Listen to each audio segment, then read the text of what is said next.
You're listening to Well, I Laughed, Part 2 of Kiss the Ring. Who are you? Do you have time for us to record today, or do you have too much to do on your phone? You have been ready for 0.5 seconds. It's 0.5 seconds longer than you have. You don't even have your wine poured yet. And that seems fine. Okay, so did you want to go first today when it comes to updating people? I'm Grant. That's Maya. Hey, did you want to If you don't want to listen to us use the chapter function and skip to Grant's story tonight. Found out my mom's been listening again. And skipping? No. Oh.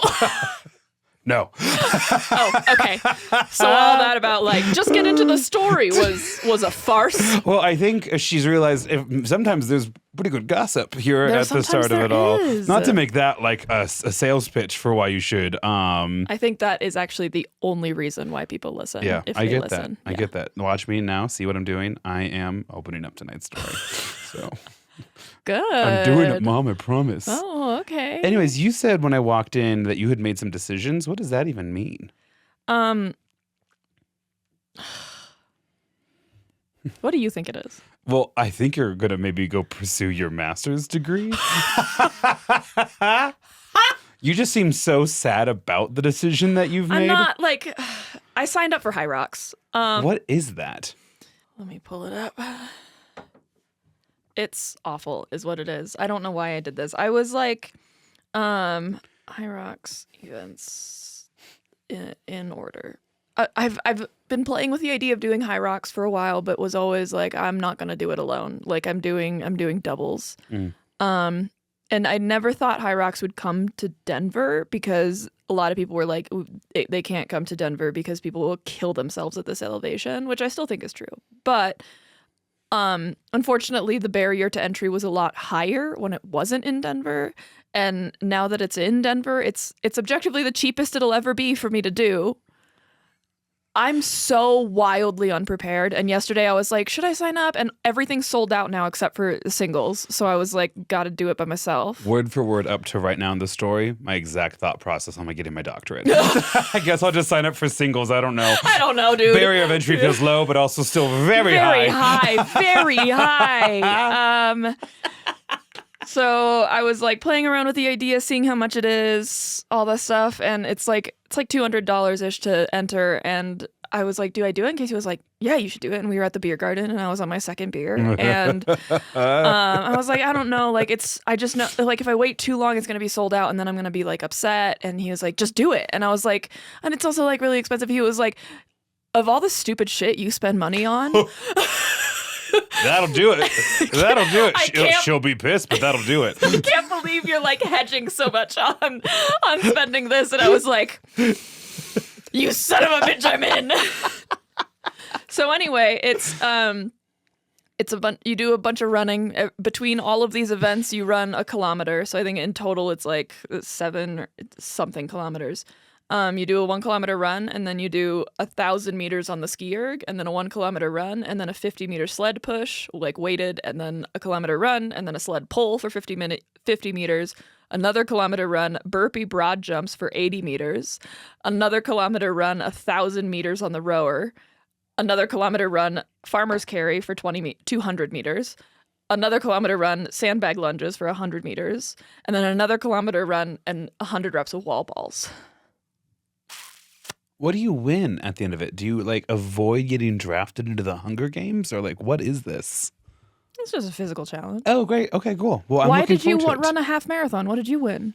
Self-respect, I guess. Exactly. That's all this is. It wasn't $200, and I got a free T-shirt. Plus, there was sausages at the end of the race. I think it was still pretty fucking expensive for how much pain I was anticipating. I'm legit so excited for you. I assume this is kind of fucking word. Well, because I assume this is a spectator thing, right? Yeah. Yeah, I'm gonna be able to go watch you. Yeah, it's at the beginning of November. Oh my God, I'll make signs. Casey was like, Is it a Saturday? It's a Thursday. Great, even better. I can go, but in the evening, right? I don't know when my start time is. Okay. I think it's in the mid to late afternoon. Okay. And I anticipate. They asked you at this. Is it downtown? It's at the not the convention center, where the stock show is. Oh, Western Center? Yeah. Nice. Events complex. they like ask you how long you think you'll take. I was like, bitch, I don't fucking know. I have literally no way to measure that. If you don't know, what have you been doing with all those sleds and sandbags in your backyard for all these years? Good fucking question, dude. I don't know. I've never timed myself doing this insane feat. I'm actually the most anxious about the wall balls. Burpees are gonna suck. That's something I've accepted. The wall balls, I'm gonna buy a wall ball like tomorrow. I'm so nervous. I hate wall balls. I can do about 12 right now at a You have low. to do 50? 100 at like 2 times the weight that I have ever done wall balls at. I'm so fucked. Good evening, and my name's Mile Boy, and we're going to get into Well, I Laughed podcast, is all I am seeing. I'm so concerned for my well-being. But don't worry, I texted Edgar. Got signed up into he does like personal training now. Iron Den, if you're in Denver and want to learn how to run or do high rocks, he offers personal training stuff. And so far I've only heard good things about it. And so about 3 or 4 months out, I'm going to start going real hard. But for now, I'm just going to start running, which... You said it's in early November? Yeah. So you're November 10th or 12th or something. So you start like aggressively training early August. I think so. I might start in July if I'm feeling really anxious, but I think my plan is right. I love Edgar. He's doing wonderful things, but the cost of like the fully customizable plan is like the same as a F45 membership, and so I was like, that's fine, especially because I'm only going to do it for a certain number of months. That's like totally fine. I just don't know if I should start 5 months out. Like physically, I know I can do it. I just don't want to like burn myself out. Sure. And also, I do need to work on my running before Which does seem to feature pretty prominently in this. Well, let me just say this. This certainly answers the mood in the house when I got here tonight. Yeah, I started really thinking about it after we got back from Casey's lesson, and I was like, oh, no. Oh, it'll be buddy. good. You love this kind of stuff. I do, and I'm glad I did it, and I'm glad I signed up because I knew that I'm Jacob's signing up tonight. If he doesn't sign up, I'm Have out. you already told him? Oh, yeah. And then he said, I'm Perfect. signing up tonight. So if he doesn't follow through, bitch is dead. He's dead to me. Incredible. Yeah. You two are going to look so good. I mean, you guys already look pretty great, but this kind of feels like that thing where you have to give up like white flour and sugar. I know. It feels like I'm doing a Whole30. I was like, do I need to start meal prepping now? Yeah, like, I think so. Oh, God. I have never done this amount of physical exercise in one go. Are you just staring at the requirements right now? Yeah. And do we think that's serving us? Yeah. Okay. Okay, all right then. I'm so nervous. The one thing I'm glad about is that if I had done a relay or mixed doubles instead of the singles, because of like how it's structured, I would have ended up having to do heavier weights than just doing the women's solo. So, oh boy. So anyway. Can't wait to hear about it. Mm-hmm. And I will probably find the worst times to remind you that you did this to yourself. Ha ha ha. Look at you. I'm going to do that to you when you're in your doctor. Yeah, 100%. You're going to be like, oh, Grant, you want to come out and drinking? Oh, you can't. But you have to read a book about the no. presidency of the shortest living president in American history, and it's 400 I'm pages. actually going to go out with your boyfriend. I'm going to do what I've never done before and like stay out until 3 a.m. You can't handle it. You can't handle it. I can handle it until the sun comes up, and then I get irrationally angry, all right? A, good luck. B, thank you. Actually, my strategy early on in us dating was to go out so hard on Friday night with him that when I secretly stopped drinking at like 9:30, he couldn't like notice a difference and then was just sedated on Saturday until I got home from the tournament. That's Worked perfectly. I don't know if that's cute or deeply concerning. I didn't stop him from doing anything, you know? Mm-hmm. It just feels disingenuous. That's all I'll say. I had a job to do. Sure. And that's what they all say. That's what they all say. Well, good for you. Thrilled for you. So exciting. One day I'll get to that emotion about this. Yeah. Yeah. Yeah. You know what? Yeah. I'm filled with anxiety. You're gonna have to change the subject. I was like, and are we still mining this? We're no longer looking at the requirements, so that's healthy. Good. The phone went down. Great. So hard pivot. Excellent. I'm aware that, and this is kind of one of my favorite sayings right now, that this is like a lobster too buttery, steak too juicy situation that I'm in. Have you heard that before? I hate Grant deeply. You're actually going to really be able to relate to this one, though, okay? Sure. You say that a lot. I had to work today, which I'm almost done. Wow, that sucks. I legit kind of put it. I was driving home finally today, and I was like, I put in like a full day today. I only have a half day tomorrow, and then it's done. More on all of that. Are you like later. officially done as of tomorrow or after tomorrow? Tomorrow at noon. Kind of officially done with everything. Are we going out? I can do this much. We're not going in. Can we go to that bar again? Because I'm invested. We can all of them. I want you to know. Cool. Maybe during Patreon, I will tell you the social calendar that I have scheduled for tomorrow, starting at 12:01. But not today. And so it was like school and work, and that was good. And it wasn't like a traditional class day, but it was basically day-long open office hours for kids to come like redo finals and things. Yeah. And I'm packing things up, and our kids are coming in to work for nationals practice, things like that. And then there was a super long meeting at 2:30. So, okay, definitely didn't want us leaving early. Gotcha. Okay, thanks. Appreciated. And then like wrapped up at 3:45, like the worst time to start heading deeper into like downtown. The city. Yeah. Yeah. So then I had to go to one of our sister schools for district debate practice to get ready for the nationals. And I'm there for like 45, 50 minutes, an hour 10, right? And I'm like, oh, okay, gosh, like it's now 5:20. Like I really do need to leave. Yeah. I got to get on the wrong side of town, like the wrong side because completely the opposite. Yeah. I couldn't be further away. Yeah. No, I so could be far. at the airport and would be closer. It's true. And I get into my car and it's like a 33-minute drive, and I'm like, oh, that's actually not nearly bad at all. And then I like every turn I make, it like updates, and like it's at this point like a 47-minute long car ride. Yeah. I have not shaved off a single minute having been in this car. Yeah. And my phone is connected to CarPlay, and my cord that connects it is like pretty fragile right now. Like it's very sensitive, so I don't really pick up my phone a lot. And it's like 10 minutes into this drive as I start to realize how long it is going to take me to get home. I'm not getting home before 6. I'm getting home at like 6:20. Oof. Messages just start coming in from like every person who's ever known me in their entire goddamn life. And like I said, I know this is like a lobster too buttery, steak too juicy, like, oh gosh, over 45 minutes, Grant had 6 different conversation threads pick up with like just him individually, like either one-on-one or a small group or slightly larger groups. But it was overwhelming, and it made me think from the, okay, I have one thing to do. I'm going to go home and I'm going to make dinner quickly, finish off this story, and then go record last thing. We're in the home stretch. Yeah. To suddenly like, I'm behind on everything. And that's not good. I'm a 0 unread emails person. And so to get home with 19 unread messages, and it's like logistics, and it's like my brother, and it's like my boyfriend, but then it's also like our group chat, which is going to require me to like do a deep reading on and then like have like reflections to it. That's just always our group. There's 14 people. There's 14 personalities. Too many people.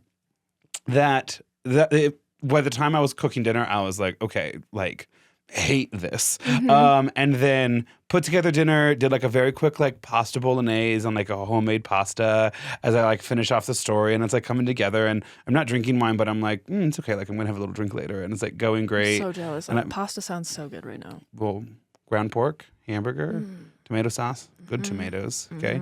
A little bit of the better than beef bouillon, cracked pepper, blah, blah, blah, noodles. Yeah, that's basically it. And then the salad was arugula in a vinegar, olive oil, black pepper, sea salt kind of dressing that I make myself with the way I could diced olives and some roasted, preserved red peppers and banana peppers. And I'm thinking about High Rocks again, so we got to stop that. I'm like, how do I meal prep and eat enough protein leading up to this event? I was just like, no, look at me, so cool. And then I get in my car and I start playing a song, and I'm like, okay, like the stress of the past is behind us.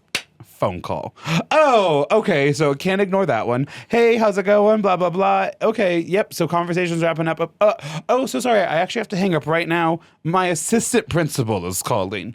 Boop, bop, beep, boop. Hey, da, da, da, da, da. He's cool. He's just moving up my meeting earlier tomorrow. So I do have to be at school by 8 a.m., but I'm going to be able to leave. This could have been a text. As soon as I want.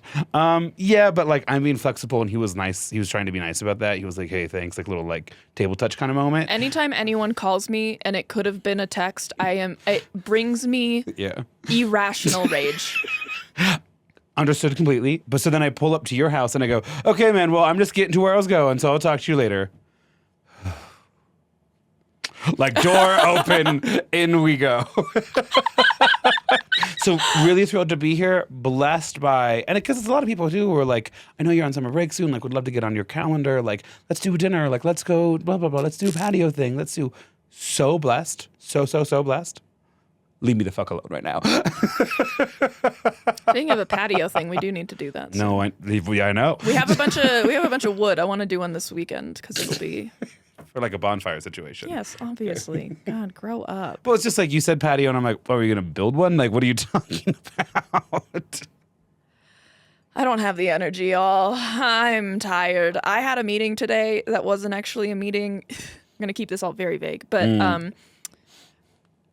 Tuesday, so the first day of like the work week this week, I got a task from one of like the uppers and was like, I actually already gave this task to so and so, but like they haven't started on it, so this will be super helpful and a good like jumping off point, and then you guys can get together and like update everything. And I was like, perfect, great. I sent all the stuff to said person. They were supposed to start on it, I think, like already. Like I think they were supposed to start on it like Friday of last week, which is fine. Like no shame, whatever. We're all just here working for God knows what. And anyway, so this person is like, okay, yeah, cool. And I thought the task was pretty well explained to the person. And I didn't think I would need any... A universal experience, Maya. Let me tell you. And like, they were like, I'll call you sometime to talk about it. And I was like, I don't know what we could possibly talk about, but maybe they have like really some specific questions or concerns. So Wednesday comes and goes, no call. They like were like, sorry, I had to run some errands and whatever. So, and then today they were like, what time? And I gave them the like time ranges that I was free, expecting that they would put a meeting on my calendar. They never did that. I gave them they suggested a time. About 30 minutes after that time, they messaged, hey, I'm still free. You got to call me, babes. Cool. If you want it to be a phone What? call, you're going to have to initiate it. So I just like hit the like little call button, and they had like their question was like, so what should I like, what's easiest for you? And you're like hanging up. I'm like, please just send me your notes. And they're like, oh, okay, cool. That's it. That's all we talked about on that front. We like caught up for a second afterwards, and I was like, this was the most useless meeting I have ever had with anyone in my entire life. This was literally like not even a question. This was you just like, I don't know, not being quite sure where to start, and then not wanting to start until you talk to me, and then pushing it like 48 hours, and then being like, oh, okay. I actually have such a topical story. And this is now just going to create a beautiful little like world of a story here for a second. Incredible. So there's two stories I'm about to tell you about. Perfect. First is, it's actually about this 2:30 meeting that I went to.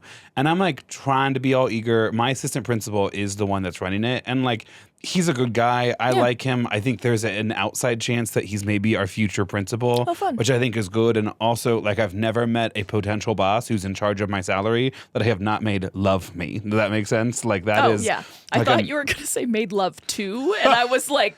I appreciate this man a lot, but that is not currently on my list of things that I would like to see accomplished next school year. It is not in my areas of growth. Make sweet, sweet love to my assistant principal is, you heard it here first, folks, not on the bingo part card. Of the goal. Nope. Gotcha. Good to know. And so he's like, okay, turn and talk with the people at your table about blah, blah, blah, right? And so I'm already kind of like, don't be on your phone, don't be whatever, like be engaged. I immediately get on my phone when that happens in a meeting. And so I turn to the group, and the assistant principal, he's like, and someone in your group should like type up notes. We're not going to do poster paper. I have too much poster paper in my office. And I'm like, preach. He goes, I'll type it up. And I look at the table and it's me and 5 other like female identifying teachers. And listen, I read the books in 2020, okay? I know my job is to go, actually, I'm happy to take notes. Because like it's always assumed that like a woman will do it, right? Yeah. So I'm like, actually, I can do this one, guys, if that works for you. Handwritten? Because that's not a good idea. No. I'm opening up my computer, babes. And so we're talking for like 15 minutes, and then my assistant principal's like, okay, everyone at your table, except the person who's been taking notes, needs to get up and find a new Incredible. group. Incredible. I was like, undefeated. Undefeated, baby. Literally no notes. It's like legitimately the only time I have ever actually really volunteered in that capacity before. Because there's always some other man that I can be like, well, I think Jacob can do it. Yeah, Jacob, I've seen you taking good. Jacob's taking notes. Okay, ladies, let's get into it. You know, the one time I do it, I gotta say, I don't have to force small talk with the next group. So good. Yeah. So good. And then also we have this young freshman who came in today to work on one of their speeches for nationals. It's a student you don't have a lot of experience with, but this student is going to do expository at nationals. So that's a 5-minute informative. And their speech is on legal gender, like documentation, like registration, right? Oh, cool. They have like this story about the X on their passport, like really confusing, like the Malaysian border patrol when they were like on a vacation with their family and blah, blah, blah. And there's 2 really funny like things that we get out of it. First, the child refers to people who have like male or female on their passports or driver's license as MFers a couple of times. Incredible. When we came up with that, I was like, this is what it's all about, baby. I don't even This is know peak what comedy. you mean. No, it really is. It really is. I love a good pronouns joke where no one's the victim. And then we throw it kind of back the other way, and it's towards the end of the speech, the kid's like, because like these laws can't get rid of trans people, but they can try to erase them. Because when it comes to identifying the people they don't want in their community, X marks the spot. I know, right? And I was like, that's so great. Genius. And then we pivot into the conclusion. And this is that moment where you're like, now you got to bring them up one more time, right? Because you just put them down there. You got to bring it back up. And they go, in all seriousness, my time, my experience in Malaysia gave me perspective, gratitude, and an incredible anecdote to use in this speech. And I'm like, it's the self-awareness. It's the... Sometimes Grant shocks me with his comedic timing. I don't... Because you know every single kid in that round is like, wow, okay. And then they're like, oh shit. Now they're breaking the 4th wall too. Shit. And it's that one kid who didn't prep their expository and is like, I don't even have mine memorized. Oh, fuck. We need to drop another kid in the prompt too. How dare you disqualify my student for not following the very first rule? How were they supposed to know? Like literally the only rule in the entire event. They were like, we don't understand. So that was good. That was just really good. And towards the end of the day, I like went to go refill my Stanley because that's now coming home with me for the summer. And they were setting up tables in our foyer entryway. And I was like, oh, weird that some team is having their banquet this late. Oh my God, that's for us. This is for the teacher breakfast in the morning. We are that close to the end of the school year. And it's kind of just blurred for me right now. Is it going to be cereal again? Oh, no. Incredible. I think they heard loud and clearly about that. About the cereal? Any response form, nothing else was mentioned aside from the cereal. Listen, I don't know whose idea the cereal was, but I know who I think it was. And let's just say, I think there might be a couple of my admin auditioning to be the next principal if and when that time comes. And some of them are doing a much better job than others. Yeah. Gotcha. If it's a vote, it won't be close. Let's just put it that way. And here's the thing, friends. I'm talking to you now, directly to your earballs. Didn't like that. I didn't either. Okay, cool. If it makes you feel any better. Glad that it actually really does. Thank you. Still in your earballs. Okay. So liked it even less the second time. being a teacher can be overwhelming, but it's also like such a great gift. And if you are sitting in your car right now, driving to a job that you feel milquetoast about, right? Let me tell you, I'm not having that experience because I am on summer break. And if that sounds better to you, there is a national teacher shortage, and we would love to have you. And for the low price of $29.99 for the next 3 months, you can also go to High Rocks with me. Just a little over 3 years of recording on this podcast, I've never actually done a spit take before. You've come really pretty close a lot of times. But that one was actually, I'm chasing that high. I'm damp now. My earballs are wet. Hey, absolutely not. My mom listens to this program. I have one last little thing, mostly because I just want to make fun of this person. Okay, but like for reals, join, be a teacher. It's a great, like it's. But don't you need like a license to teach? You know, you would be shocked what you don't need in some states. I know, because I am allowed to chaperone these children. It's literally like a link at the bottom of your local news website. Become a teacher. The government doesn't want you to know these 3 things about this lucrative career. Here's the thing. It's not about the initial salary. It's about the benefits, okay? It's about the not the tenure, the pension plan. Pension. Yep, that's the retirement plan that's much better than Social Security. Look into it. Anyways, you have a thing? You have a thing you want to say? I want to be a teacher. Whatever. You do? Yes, you do. And for reals, look into it. The pay isn't as bad as you probably think. Don't tell people that's a really effective tool for us to continue to advocate for a living wage. Well, but also that's why Grant's getting a doctorate so that he can get paid more. Also, super true about that too. Yeah. Just going to put that out there. Tuesday, I was warned by one of the higher-ups in my company that one of the higher-ups in my client's company was going to reach out to me for a task. And that task was going to be like gathering headshots for everyone for like badges because they're about to turn on the whole like key card system. And that's great. That's fine. You would think I was asking for like the end of the world the way some of these fucking men reacted, but like whatever. Anyway, this one guy, so I put this message in like this big group chat that has all of the people from my company on the project that are like on site and ask for the headshots. I'm very clear in that initial ask, by the way, that you should message me or email me like the answer to this one question and then your headshot. The number of people who just sent their headshot into the group chat, I was like, can we not be doing this? Like, it was funny maybe the first time, and then it lost how funny it was. The complete disregard of my instructions. But then one guy emailed me, and immediately the higher up at my client's firm was like, so this guy failed. This is not a headshot that we can use because you need like a plain background. Like it has to be a passport photo kind of. Okay. And I was like, yeah, I've already kind of told him that he needs to give me a better photo. And she was like, honestly, you should just send it into your big like group chat and tell people that that's what not to do. And then also make some like weird AI generated bullshit with it and send that in. And I was like, I like you. Okay. I like you a lot. She's like, have you thought about trolling them a lot harder than you're currently planning I'm on? like known as like the troll. And like I use Photoshop excessively with these motherfuckers. This man, again, after I had said, please email me or message me, sent this into the chat. Hey, describe it for the people. Grainy. Pixelated. Like you can barely make out his facial features. Is this the actual person though? Yes. Okay, great. I think it's going to print beautifully on a piece of plastic. I was like, yeah, do you have anything higher, like even a little higher quality? Yeah. And he was like, well, this worked fine for other client name. Cool, dude. That's not what I asked, by the way. And then he emailed me like 2 hours later with this photo, noticing it was only 5 kilobytes, like tiny, like so small.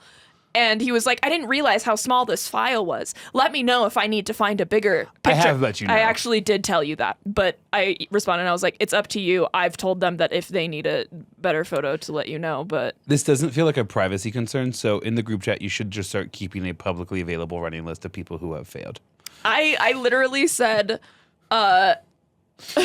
examples of photos that will not work. Yeah, see, here's the thing. I'm actually drawn to what's happening in the background of that photo. It exactly. Like, I actually don't care about what's happening in the front. In his defense, though, because I'm assuming straight. Yes, obviously. Lighting pretty solid. for a photo that was probably ripped out of his camera roll. Solid photo. Also, definitely a cropped group shot, but that's okay too. And then, of course, the one guy who went to Antarctica sent this one as a joke and was like, "Will this work?" And I was like, "Obviously not." But then one of my coworkers sent petition to make this his headshot. It's just the penguin in the background.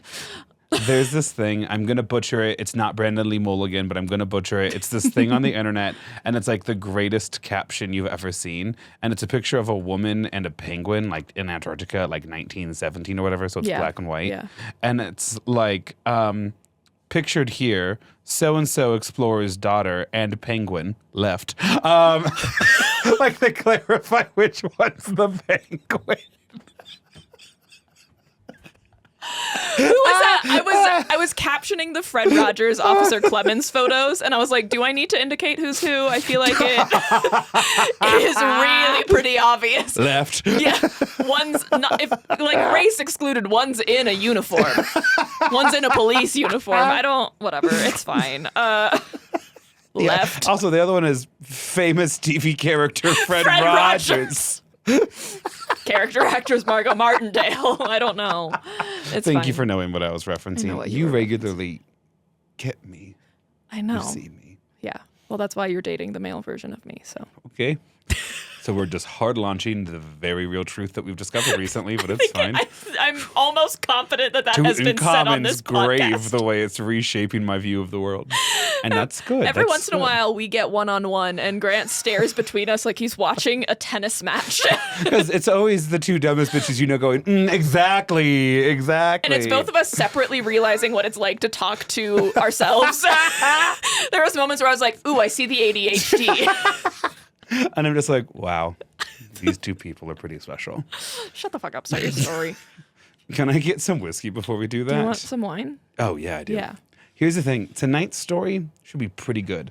And I'm liking the mood that we are currently in. Great, because I'm in a weird mood. Mm-hmm. Okay, so that's what you like? That I'm in a weird, semi-cynical mood? So, Maya. Okay. So, Maya, okay. Before we started, I said, remember this exact moment for 31 minutes. Is it going to be about me and Casey being contentious with each other? Intro. Maya. Oh, no. What are the perks of marriage? What do you get out of it? Want you to know fucking word for word what the script says. I get a fucking dumbass husband who knows exactly what motherfucking buttons to push to get me to sign up for High Rocks. Fuck, dude. Just like legitimately was the funniest setup to tonight's story I had ever seen. Shit. Well, he's been gone for approximately a decade. Like, literally the last couple days that have been the most I have seen him. In 31 more minutes into this episode, shit. I want you to remember this exact moment. So someone dies. The way this has not been scripted, folks. Sorry, continue. Great Sauvignon Blanc, by the way. Yeah, right. I haven't seen my partner, my husband, really a lot since before we left for your work trip. Right. Like, that's how often he's been gone. He just happens to be home tonight. And Grant was like, you are alive. That's good. I said out loud, I haven't seen you in your house in a really long time. How are you? Yeah. I'm here pretty often. Oh, yeah. Haven't been here. The last couple days, he keeps trying to show me caving pictures from his trip to Nashville, and I'm like, hey, keep that shit to yourself. I do not want to see that. I'm not interested. Yeah.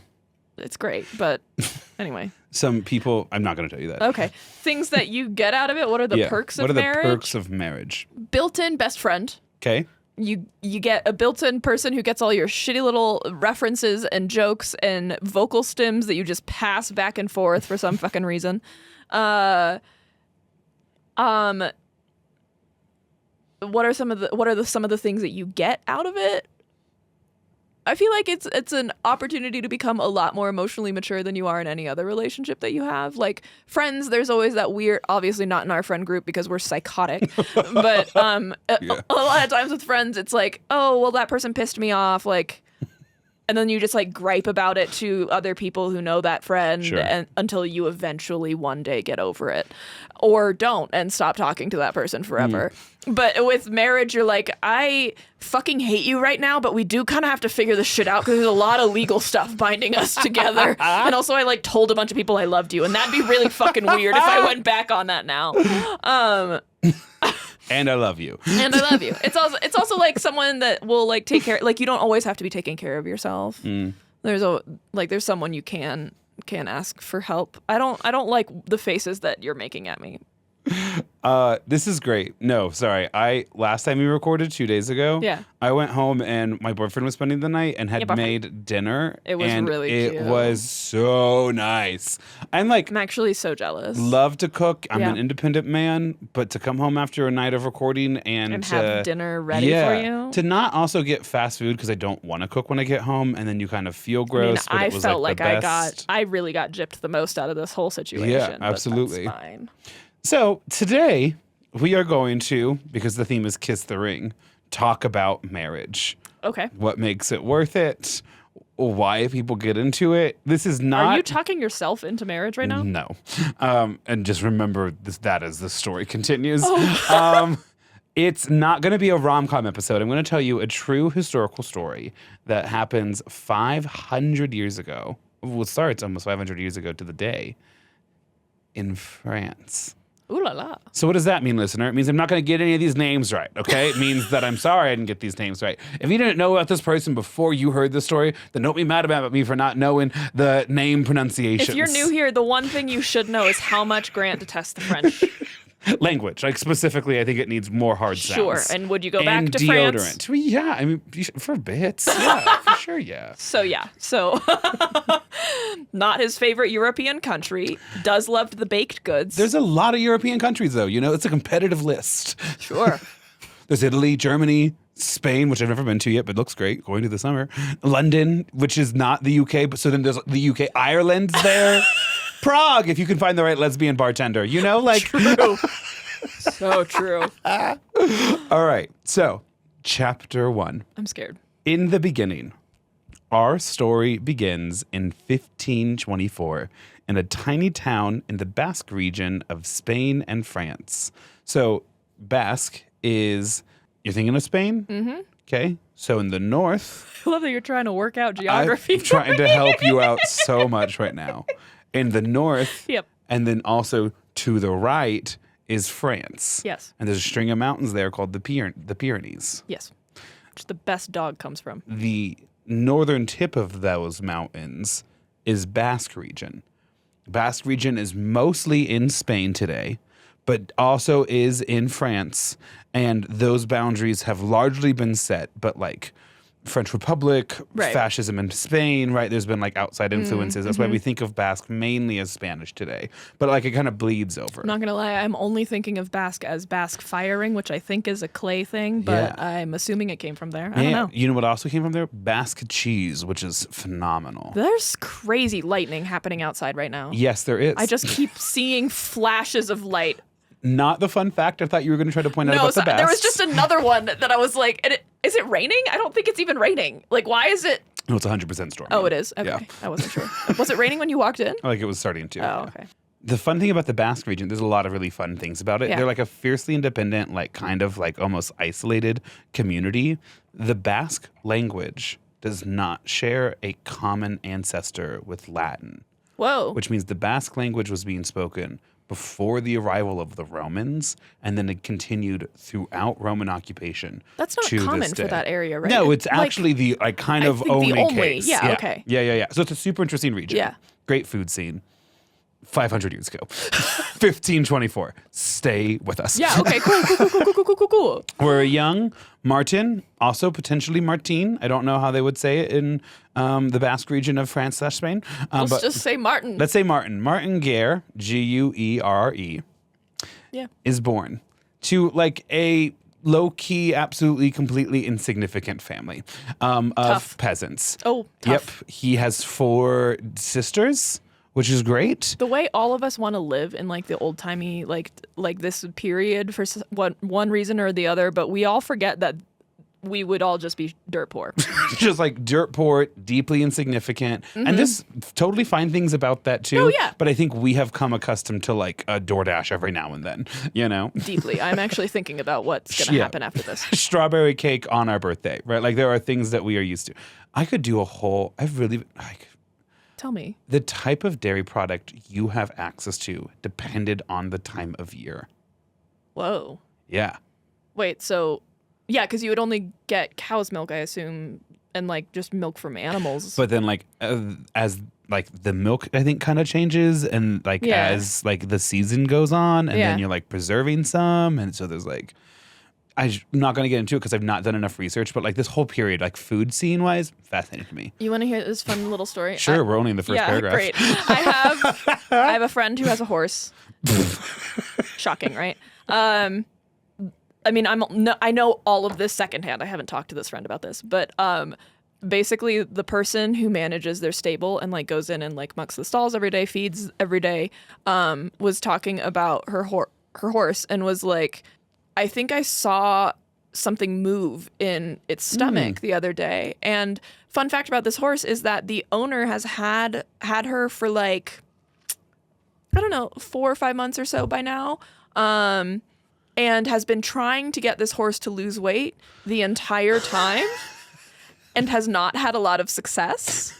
Is she starving a pregnant horse? So the other day she was like, I think my horse is like seeping milk. And my trainer was like, you need to figure out if your horse is pregnant.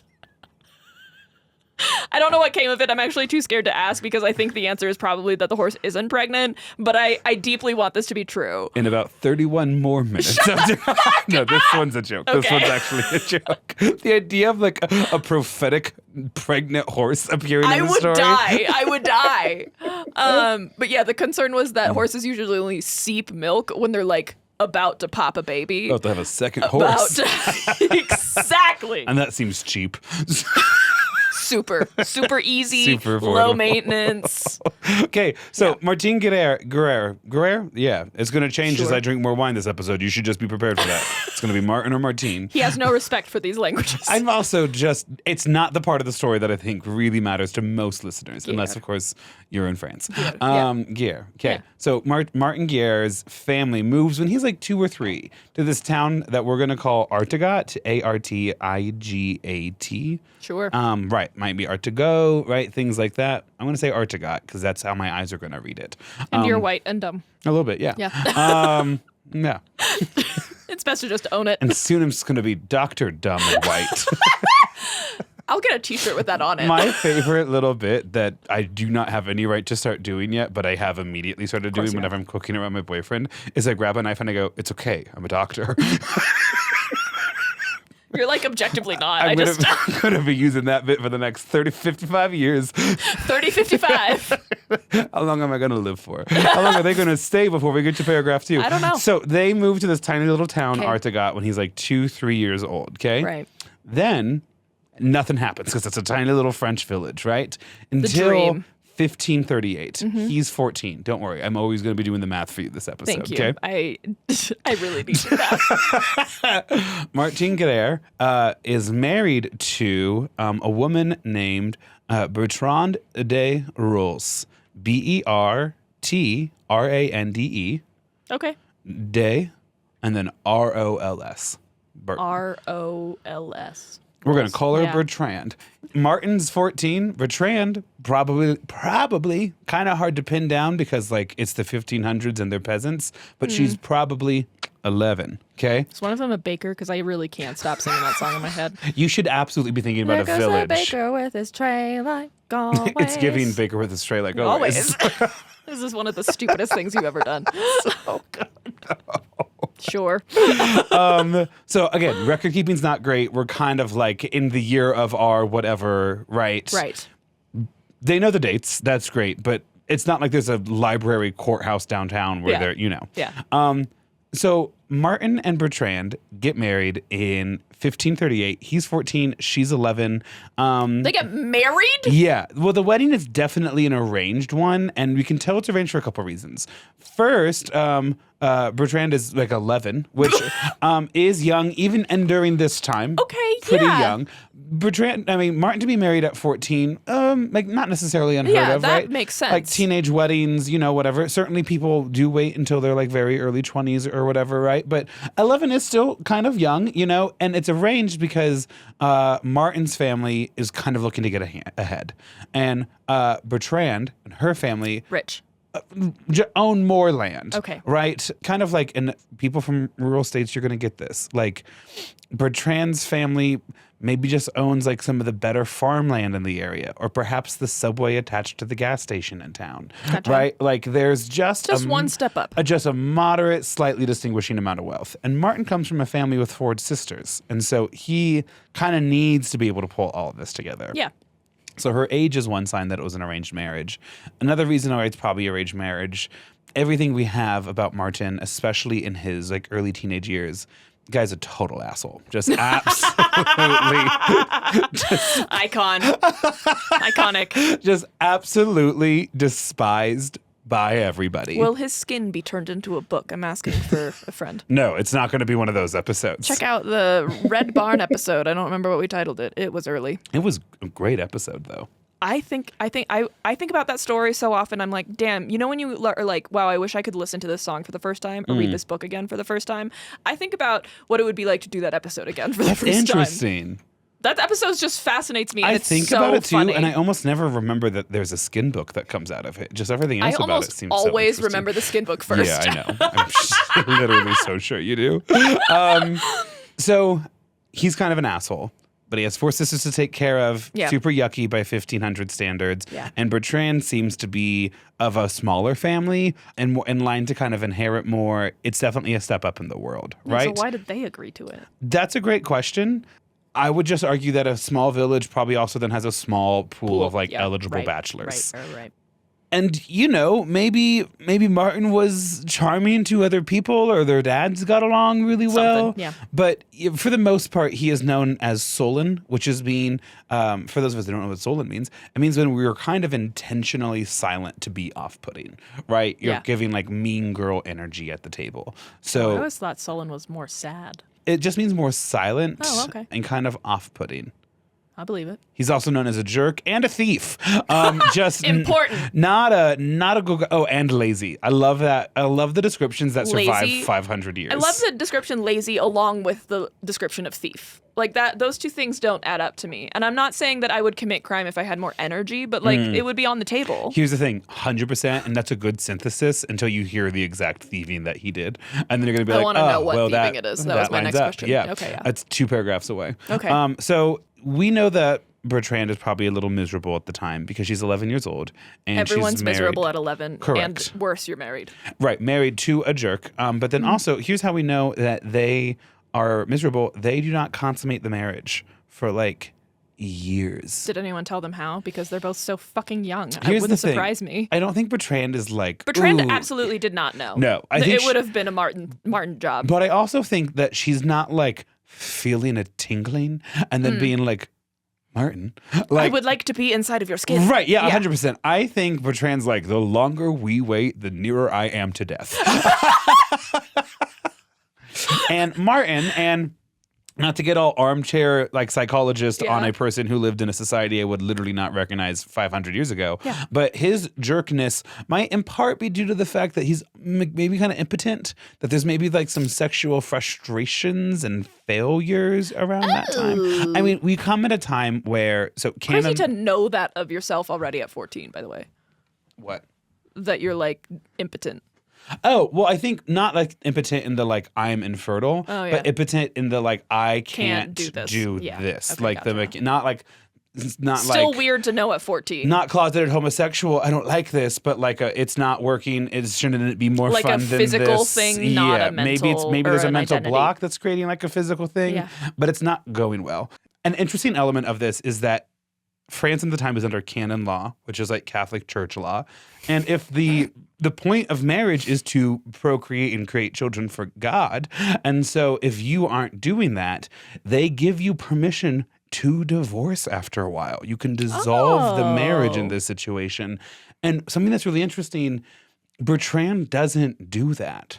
So it's not about consummating the marriage, it's about producing children. Correct. That's and they're wild. not doing it and are kind of like known in the village that they haven't done consummated the marriage. Imagine your neighbors knowing your shit like that. Well, here's something super gross. Your sisters are probably watching it happen. Oh, yeah. Because you live in a room. Oh, and Singular also room. like Sound. watching a consummation of a marriage is like a big thing. And like soundproofing doesn't exist. That wasn't even a thought on my mind, but you're right. Like there's like you'll You know, everyone knows. Yeah, Yep, yep, Unless you're yeah. doing it freaky witch girl style out in the forest, which I don't think you are. I mean, you might. Sure, that doesn't feel like this couple though.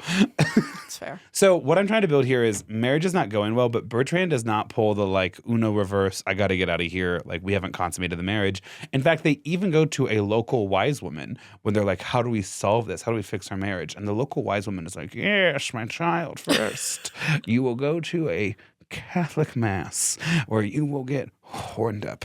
And then afterwards you will eat a cake made in part out of, yes, of course, Don't. fire ash. Oh, okay. Not as bad as I was worried about. And then you will do it. And they do. Yeah, if a wise woman gives me a crazy specific task list like that, yeah, I'm gonna accomplish the things on the list. Cake of ash. It's an It's aphrodisiac. good. What? So after 8 years of marriage, when Bertrand is 19, I mean, I feel better about it at least. yeah, they have their first child. A child by the name of Sanxi, Sanxi. So no idea how to say that name, especially in French. I didn't know they Saxy. had X. Yeah. Saxon French. French. Is it maybe Sani? Sani? Sani? X is a. Papa? Mama? I'm gonna look it up. You keep doing your thing. I need to know. So they have this child. I'm trying to find the year. Here it is. In 1545, 46-ish. It's sexy. No, it's not. Yeah, it is. Well, Sanxi is named after his Sonxy? Oh, Sanxi. S-A-N. And he's named after his grandfather. So, oh yeah, my name, Sexy, it's a family name. It's like several people I know saying John. It's a family name. Not a lot of people have this. This is Santi. Okay, so little baby Santi is born in 1546, okay? Mm-hmm. Bertrand's 19, Martin's like 23, okay? Right. Chapter 2. You know the title of it, she does not. Oh, fuck. Martin was also, shocker, not a good dad. Remember, he's like sullen, lazy, an asshole, not None in of any the way. descriptors have been good about him. Right. A year after the birth of his son, he is accused by his own father of stealing grain from the family's granary and selling it for his own profit. Still not something a lazy person It would is, do. though, because it means you did not have to grow the grain yourself. That's fair. Yeah. It is literally like, you did it all, thank you so much, and now I sell it, my profit, my money. And his reported as dad's, profit. right, reported as profit, something that a lot of tech industries are Everyone doing is again. doing these days. His dad's like, you no good, rotten son of a bitch. I haven't liked you from the start, and you have now stolen from us, and this is completely inexcusable. And like, it's basically like taking him to town. So what do you think Martin does? Takes his ball and leaves. Correct. He fucking walks out of the village. Just, fine, bird, goodbye. Goodbye. I'm out of here then. Peace. Bertrand, my son, you stay. Peace. Yeah. Goodbye. I never wanted you anyway. Now, sashay away. And then he just like fucking leaves his hometown and family and wife and child. Men will literally. Yeah, literally, what the fuck? Men will literally run away from home before ever accepting Blame or accountability. faults. Yeah. So this is good news, bad news, neutral news for our friend Bertrand. Okay. Martin's like, I'm gone and I never want to come back to you people. I hate you, Dad. And then runs away. So as a 23-year-old girl, even now, grow up. 23-year-old father. And also it happens like a year after his son's born. So he's like 24 now at this point. Okay. So that's too old to be acting like that. Bertrand now has a son. So, okay, she's procreated. Gotcha. Has her own little family, right? Yeah. She is in charge of this son. I mean, I'm sure the men in her life have a lot of say over it. I kept pouring. I see that. Really good. Really good. I think we're going to have a really fun time tonight, folks. Has her son. She has obviously authority over it, but so do like her father, her father-in-law, right? Like her uncle, they have some authority over it. Her asshole of her husband is kind of gone. So like maybe that's kind of good news, right? Bad news, she cannot divorce him. He's like, I'm leaving. He has to divorce her? He has to die. And then there needs to be... Oh, because they have kids now. Yes. Oh my God. He has to die. And then also, not only does he have to die, but there has to be, I can see it and touch it, proof that he is dead before she is allowed to have a divorce.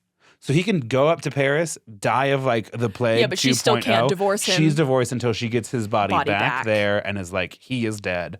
I am a free woman. I can marry now. When does the change in the Catholic Church happen? Not soon enough. Okay. Yeah. I have literally no concept of time at this point. The Catholic Church will be interwoven directly into French government until at least after the end of the monarchy and the start of the French Revolution, which is like, just to give you time, like 1800. When does Henry VIII say, actually, I hate this bitch and I want to marry this other bitch, so I need to revolutionize the church? So A, who cares? B, I think 1600s. I get a little fuzzy when it comes to the English kings. Okay, cool. Like I said, I think. Don't write it and I don't care. I only know their stories because of Six the Musical. Nice. Okay, cool. So Anne Boleyn. So Bertrand is now stuck here. Oh, the name of this chapter, by the way, Maya, is He Leaves and Canon Law. Oh, cool.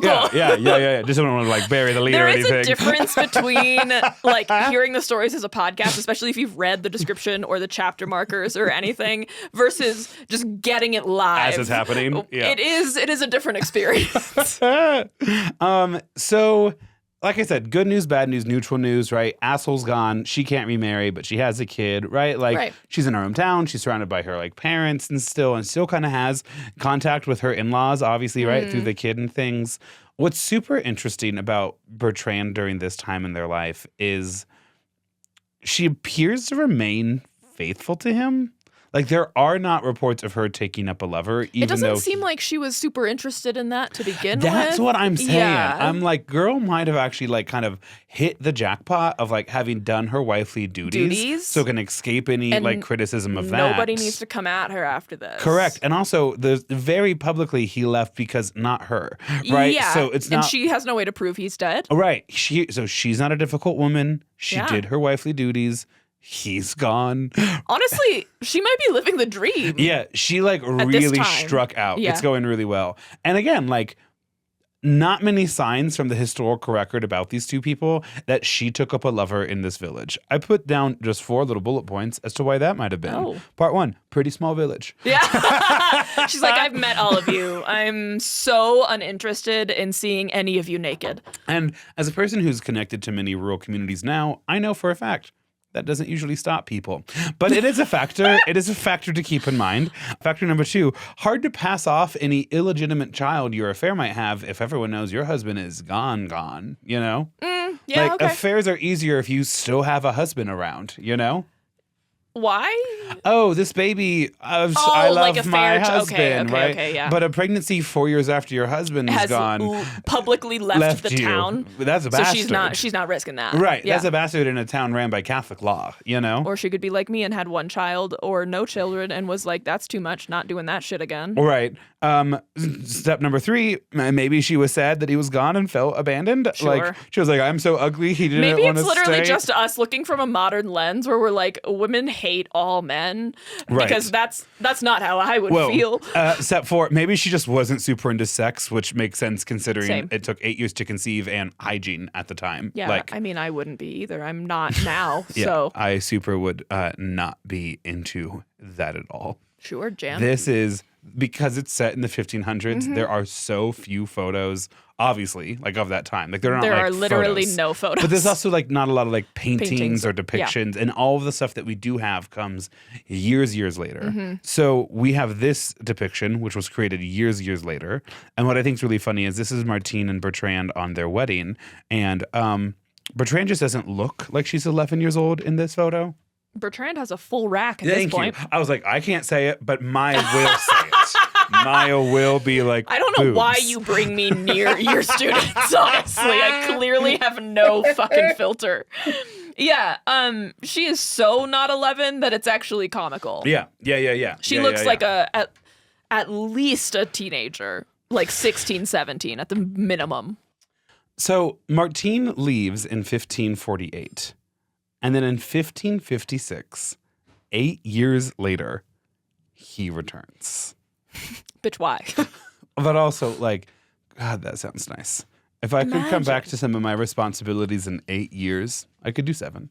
Like, I would be a new man, you know? Sometimes I think I could do like a month. That would be nice. What would you do for 8 years away from home? What would you do? Other than like the Iliad or the Odyssey or whatever. Neither of those sound appealing to me, by the way. I don't know, boat, bunch of hot Greek dudes. I think there are worse Am fates. I like in witness protection or like... Define it as you will. Martine just left because he was like, God, I hate you, Dad, and ran away. I would do all the shit I've wanted to do and literally don't have enough hours in the day. I would get fluent in Japanese. I would take lessons in vocal performance. I would get good at the piano again. I would like become a personal trainer. I would bully the fuck out of Grant all the time. I just show up at his school just on a random fucking Tuesday in the middle of the day and refuse to leave. I would do a lot. I would buy a horse. I would really get into trail riding. You'd be one of those people. Yeah, I would. I'm working on training several horses at the barn now how to fist bump. It's actually, I go on little side quests. This is what teacher summer is like, by the way. So just go ahead and chipping that back into our discussion. Become a teacher. You might really enjoy it. Can't pay for all those lessons. No. Yeah. I mean, you're definitely on a budget, you know, but worth it. But so Martin has also done quite a bit of growth over the last 8 years, okay? He returns in 1556. When he first comes home, he has to stay at the village, like, inn, like the Travelers Inn. And I know, as soon as I said the word village, I was like, fuck, the script says Travelers. He has to get a free slice of pie. I'll have a pie now. Exactly. You know, the local village inn is now a Torchy's Tacos. There's plenty of villages and village inns. The one that's close to that shopping center. The one that you probably went to in high school. There were 2 that I went to. One's an orthodontist now. The other one might be a Torchy's Tacos, just so you know. I'm sure, yeah. Yeah. That's tough. So he has to stay at the Travelers Inn first because he's recovering from pox, which is not like smallpox. Just the pox. Right, and will leave like marks on your face and stuff like that. I have a distinct memory of hearing about smallpox and asking what large pox must have been, and that still does bother me to this day that we have smallpox and not like large pox. A child literally 48 hours ago gave me like a very eloquent 4-minute explanation as to why monkeypox is getting so much worse because we have vaccinated so well against smallpox. People don't really get the vaccine for it anymore.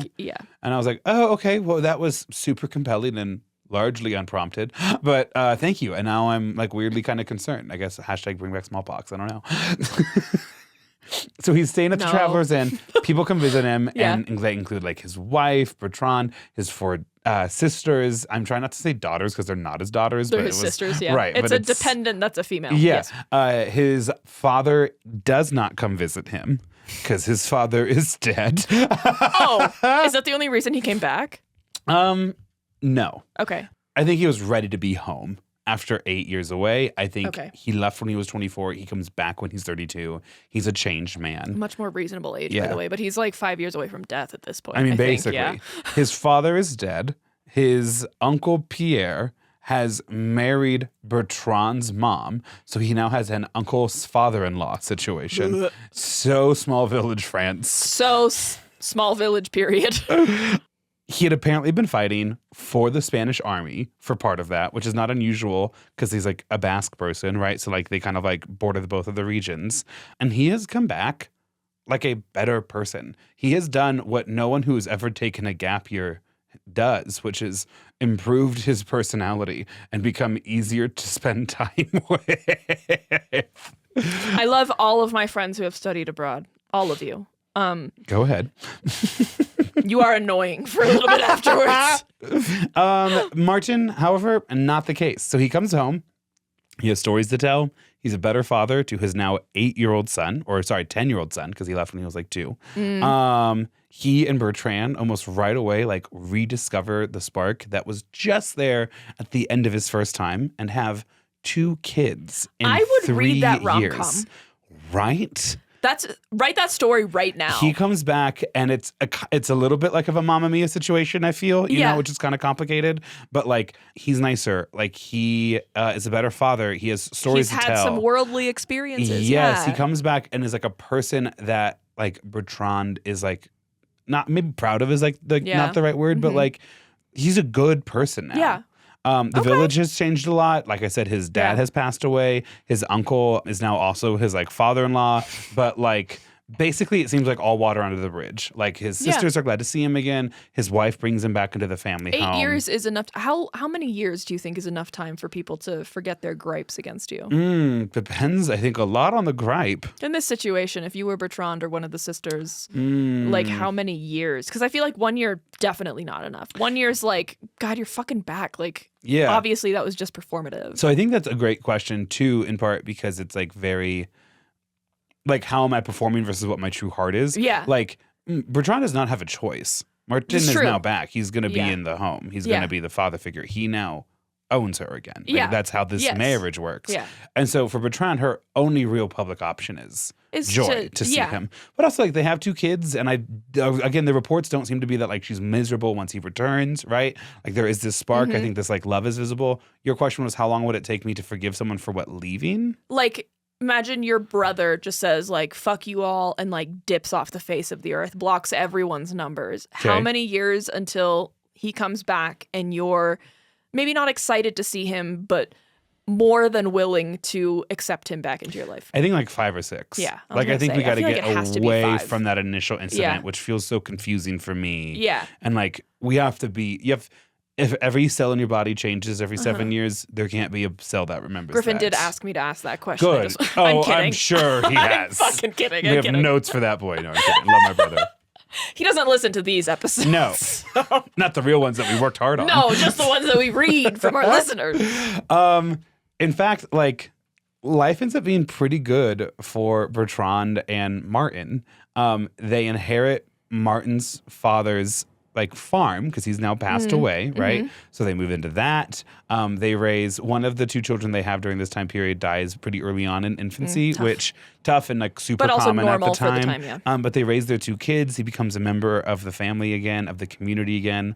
All is well in the world until Martin goes to Uncle Father-in-law, Pierre. Hate it. And was like, hey, when my dad died, I was gone. And you gave part of my inheritance to my wife that I then took over when I came back. I want the rest of it. And you have been keeping it to yourself and like farming it and working it and whatever. Fair enough. I would like the rest of my I think that's a fair ask. Pierre says, I have a gun. Kind of. Oh, fuck. Pierre says, Martin, I can't give you the rest of your inheritance. And you can't ask me to do that. Because, Martin, you have committed a crime outside of this village. What? That no one else knows about. But Martin, I know about it. Oh, my God.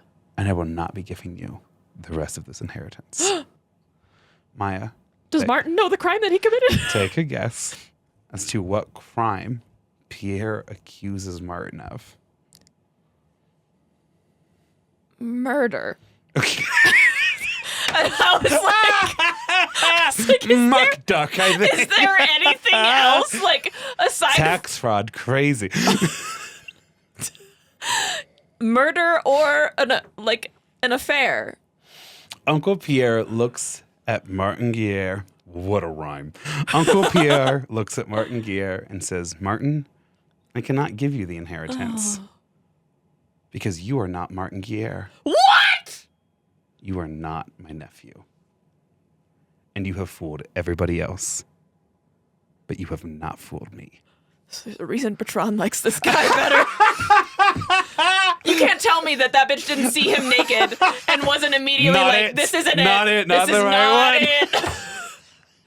She was like, he's different. I like this version better. Oh my God, what?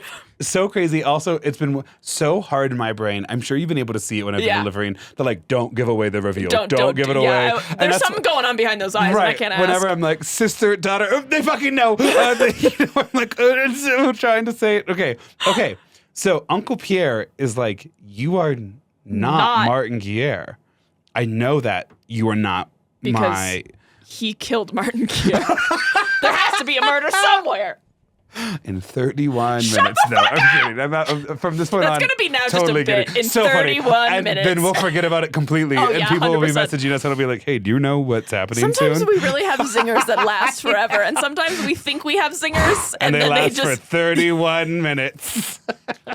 Trust, love. One more time. In 31 minutes. Oh, and don't forget, Bertrand's mom was his second wife.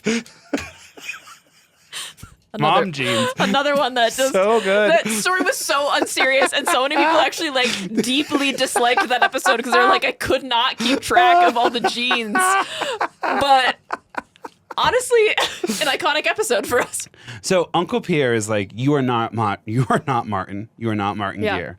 All four of Martin's sisters come to his defense. Bertrand stands by him, and most of the village is like, Uncle Pierre. What the fuck are you talking about? This is a greedy power grab to continue to hold land. And I get that, too. And then an arson happens. On what? And then, like, just an arson, I think, like a building burns down or partially burns down. Completely unrelated to any of the characters in this story. Arson happens in, like, 1559, and they're kind of, I think, looking for a suspect, and they're like, didn't you say Martin? Was it Martin? And so they arrest Martin for both being an imposter and for arson. But previous to the arson, they were all like, I think the Martin. Committee was still out, So someone in power committed the arson, and they were like, well, let's just blame it on whatever. Bertrand stands by her man, and a year later, he is acquitted of all charges in the village. Bertrand's a witch, right? Right? You'll find out. She's got to be. You'll find out. I also if she burns at the stake, I'll kill you. Could you imagine? Yes, actually, in this time in France, yeah. There might be two Martins, and in that case, they can't be married to the same woman. Burn her, okay? Solves that problem. Wife's now dead. They can remarry. Martin and Martin. Now kiss. One of you's Martin, the other one's Martine. Martine. With an E. Yes. Oh, you should also know that their daughter, the second time they're back together, her name's, wife's name is Bertrand or whatever. Yeah. Daughter's name's Bernard, but with an E. So I'm sure it's again, pronounced differently. In France, that just means you actually pronounce the last letter when Bernard there's an E, instead of Bernard. Nice. Okay. Well, it would be Bernard. Great. So Hard D Bernard is their young daughter. Makes it seem even more feminine. I've also put a side note here. Couples only get remembered in history if something bad happens to them. Yeah. So it's like Mark Antony and Cleopatra, Bonnie and Clyde, like Archduke Franz Ferdinand and his wife. Bonnie and Clyde are also just famous because they did a lot of bad things. Yeah, because they loved each other. Okay. Because they loved each other. Clyde is played by Jeremy Jordan at some point on Broadway, and that's all I personally need to know about the tale. You're only known as a couple if you have kind of like a tragic story to you. Otherwise, you're just known as Maya Warner and Mr. Maya Warner, or vice versa. No, that was fine. Okay. The way you did it was perfect.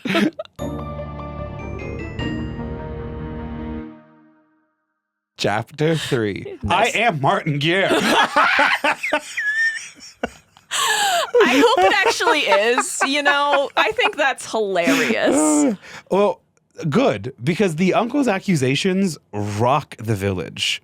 Martin had recalled specific memories from his time as a child with fellow villagers. He was like, remember that time, and then we did that thing with that place, and we were with such and such. Has Pierre been public yet about why he thinks that this isn't Martin? It's a small village. Everyone knows why Pierre is being like, because I he's can't being give you the inheritance because I don't think it's you. Yeah, of course he does. That's it. Okay, so he hasn't been like, Martine had a birthmark here that you have not had. Well, we're going to get into that. And that's what's so interesting, too, about this whole case.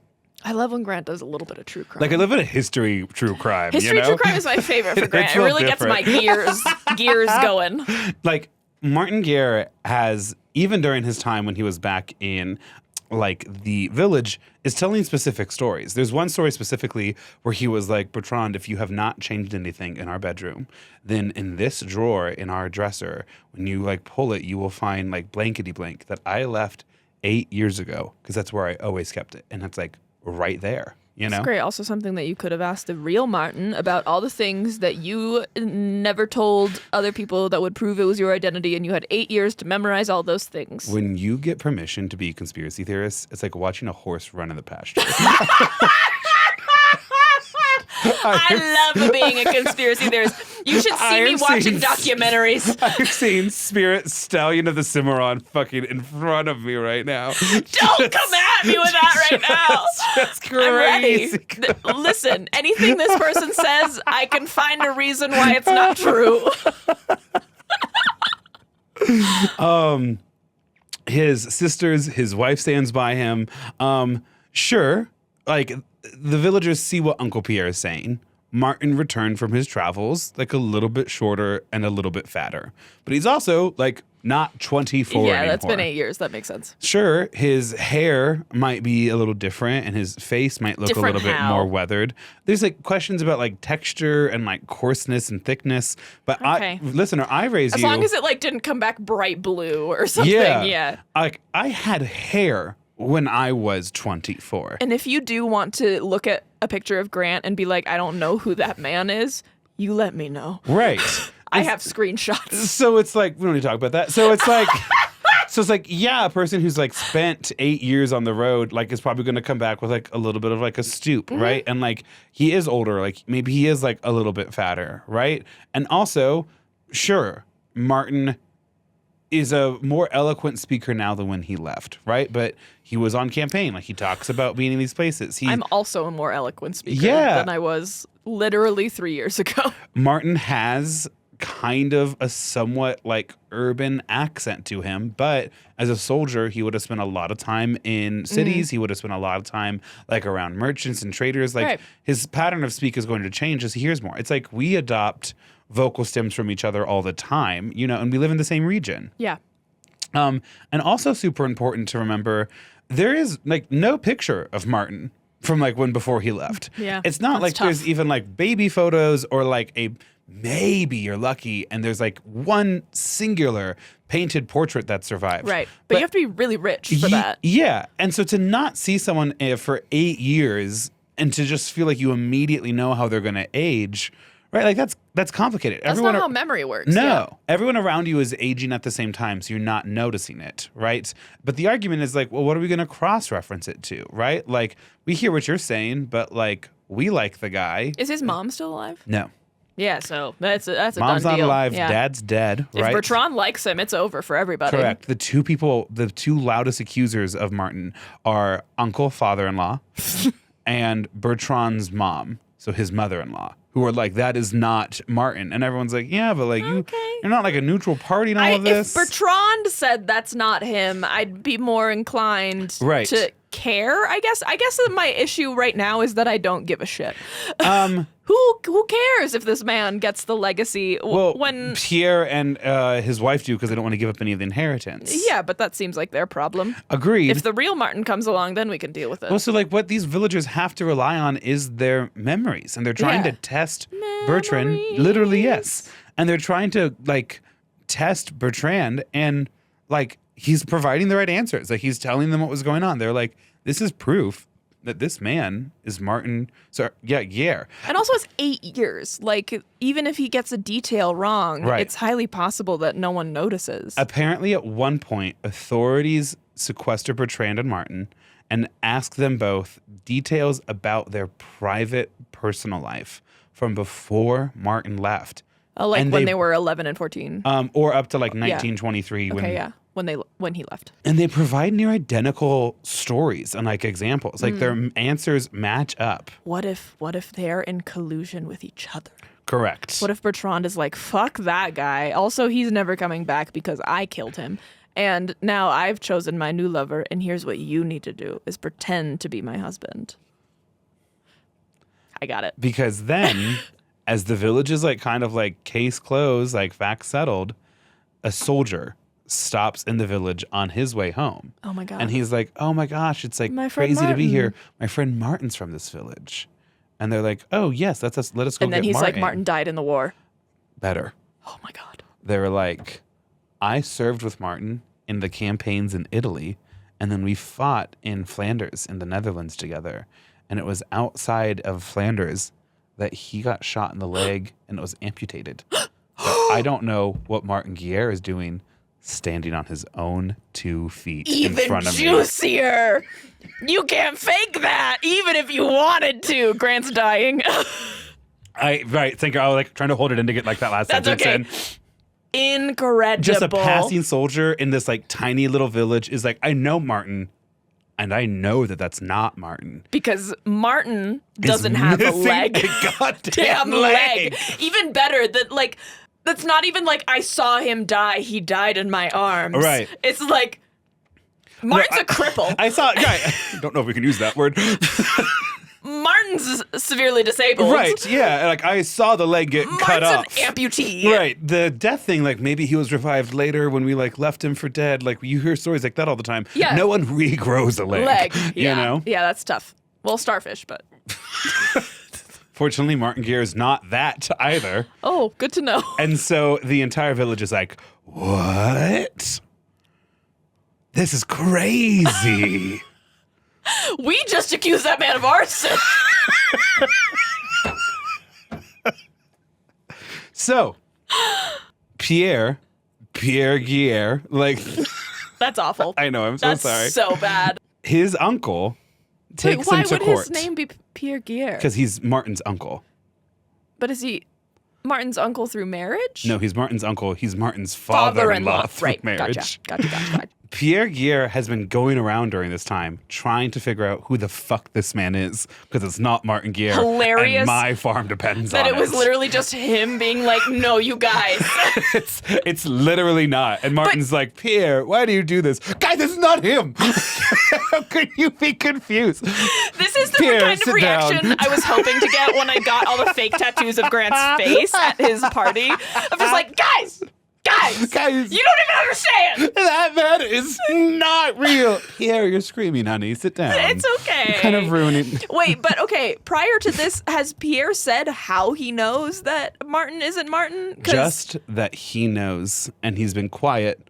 But now you want some of my shit, so I gotta be loud about it. But like, at that point, you should say, I know for a fact Martin got his leg amputated in the war, and this motherfucker has two But legs. Pierre doesn't know that until the soldier comes passing So through. he don't. So why? How does he know that Martin's not Martin? You're not my nephew. You're not. Was That's it it. literally just vibes? Oh, so Pierre's just like fucking going off pure energy. But also, like, you know, he does come back a little different, you know? Yeah, a little different. Right. Enough that everyone's like, yeah, I mean, 8 years will do that too, guy. But he's like, I don't know. I like barely remember what I had for lunch yesterday. I know. Like, what do you mean? You're like, that's not my nephew that I haven't seen in 8 years and also has fooled his own wife Right. into believing that it's him.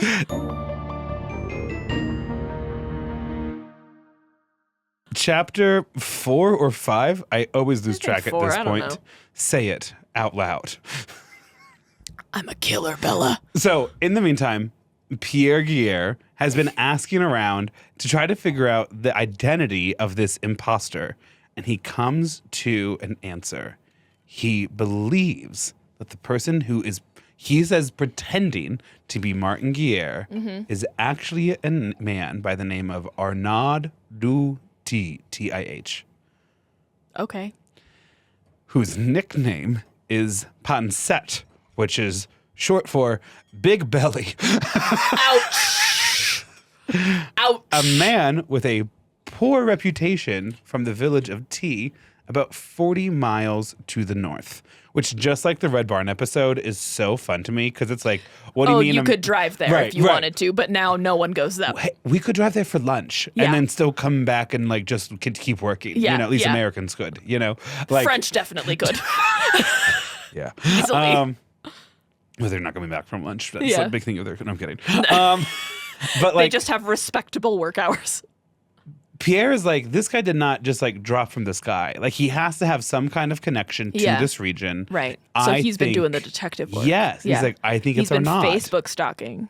Arnaud has a poor reputation, which explains why he would not go back to his home village and instead try to find somewhere else. But he like also still kind of knows this area. So like could figure out how to get here. And also his name in this other village is Big Belly. And he is a little bit fatter than how we last saw him, It's just so tough. Like what about your belly makes it more noticeable that your nickname must be Big Belly when like he can't be the only one? Do you know what I think is really special about all of this? After Pierre finds Arnaud, he has to pretend that he's filing a claim on behalf of Bertrand. Because for whatever reason, there's already established law about what to do in the case of an imposter. And in this, it has to come from the spouse? Yes, the wife has to be like, imposter. That's why I think it doesn't matter until Bertrand says something. I'm not going to lie. I think that is facts. I think until the wife or the spouse or whoever, like someone in the immediate family says something, I think everybody just has to live with it. Right, which is why Pierre pretends to be advocating on behalf of Bertrand when he files a claim on behalf of her. Pierre and his wife, Bertrand's mother, pressured Bertrand at this time to start to support the charge, to which Bertrand eventually says, okay. Kind of is like, okay, fine. If that's what you want me to do. Bertrand's been living a comfortable life for the last 10, 12 years at this point. I don't think she's actually interested in upending her life anymore. So what's really interesting from one of the podcasts that I listened to about this episode, there is kind of several competing theories around Bertrand's motivations and characters. Yes. Right. Either historically, she has been portrayed as an innocent who was legitimately duped, who was young when she was married and struggled in married life in many respects and was just very duplicit in all of it. Yeah. There's another version where this is a woman with full agency who knew what she wanted, which was not necessarily the traditional marriage as it was offered, at least as it was offered with Martin, and then took every moment and using her limited abilities but public persona as a woman, made the best out of the situation. So she was quiet and dutiful when he was around. Hell yeah, bitch, get your tits out. She played that card up to great effect when he was gone. She then welcomed him back when she felt like she had to. She then turned when she felt like maybe it's shifting. Right, exactly. Which doesn't actually make Bertrand had never once in her life looked at her husband. She was like, shit. I think a little bit, yes. And so it's we can view her as conniving, or we can view her as duplicit in all of this, or we can view her in a multitude of lenses. Yeah. And for me, that's where I jazz out the most about history, is trying to resolve what would this individual character's motivation be? Before you stepped out of the house, what are you telling yourself in your head? What's the calculus that you're making, you know? Yeah. And I think this is one of those moments where Bertrand decides to side with her uncle. She's making the calculation. And what I think is also really interesting is if you assume she does have agency and that she is at every single moment making a calculation to live, then we actually have no idea if she ever believed him or not. Yeah, that's really true. And remember, they have a kid together. Yeah, well, she has two with this new guy, right? But one passes away. So she has a kid with this new guy. Oh, I thought she had, second child. For some reason, I thought they have a child before two. he leaves, and then when he gets back, they have two, and then one of those dies in infancy. Oh, right. So three total births, two adult, now living children. That's fascinating. In 1560, the case is tried in Rio, Rieux. Yeah, sure. Bertrand testifies that at first she had honestly believed the man to be her husband, but that she had since realized that he was an imposter. Both Bertrand and the accused independently related an identical story about their sex life from before he left. So that kind of throws into question. Lots of people testify on both sides, including the fact that this is my friend, Martin. I know who it is. The man who is on trial for being Martin Guerre, then looks at her and says, if she can swear right now in this court that I am not her husband, I will agree to the sentencing and be executed. And Bertrand cannot pull herself to say it. I was going to say no. She remains silent. Here's the thing, is that, I mean, you said he happened to know a lot of things that convinced a lot of people that this was Martin, and that's why most people believed he was Martin. So, like, that tells me he has to have known Martin at some point. So, irregardless of if he actually is Martin or not, Bertrand is seeing pieces of Martin in him. Right.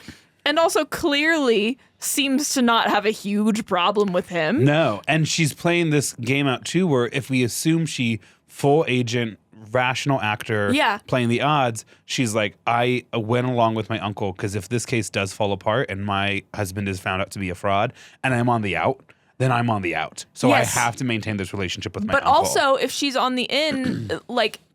I can't isolate him because then I will be under the thumb of my uncle, and like there goes... She's in a situation where she literally can't say, like, even if she's motivated one direction, there are 1,000,001 reasons legally and socially and whatever why she should be on the other side. Correct. Especially given now that she has a child with both of them. Correct. And he returns when she's 27. Yeah. This trial is now happening when she's 30. You know, it's not like another marriage is happening on the other side of all of this. There are people that I see now from high school that I'm like, no. Right, exactly. No, literally exactly. No.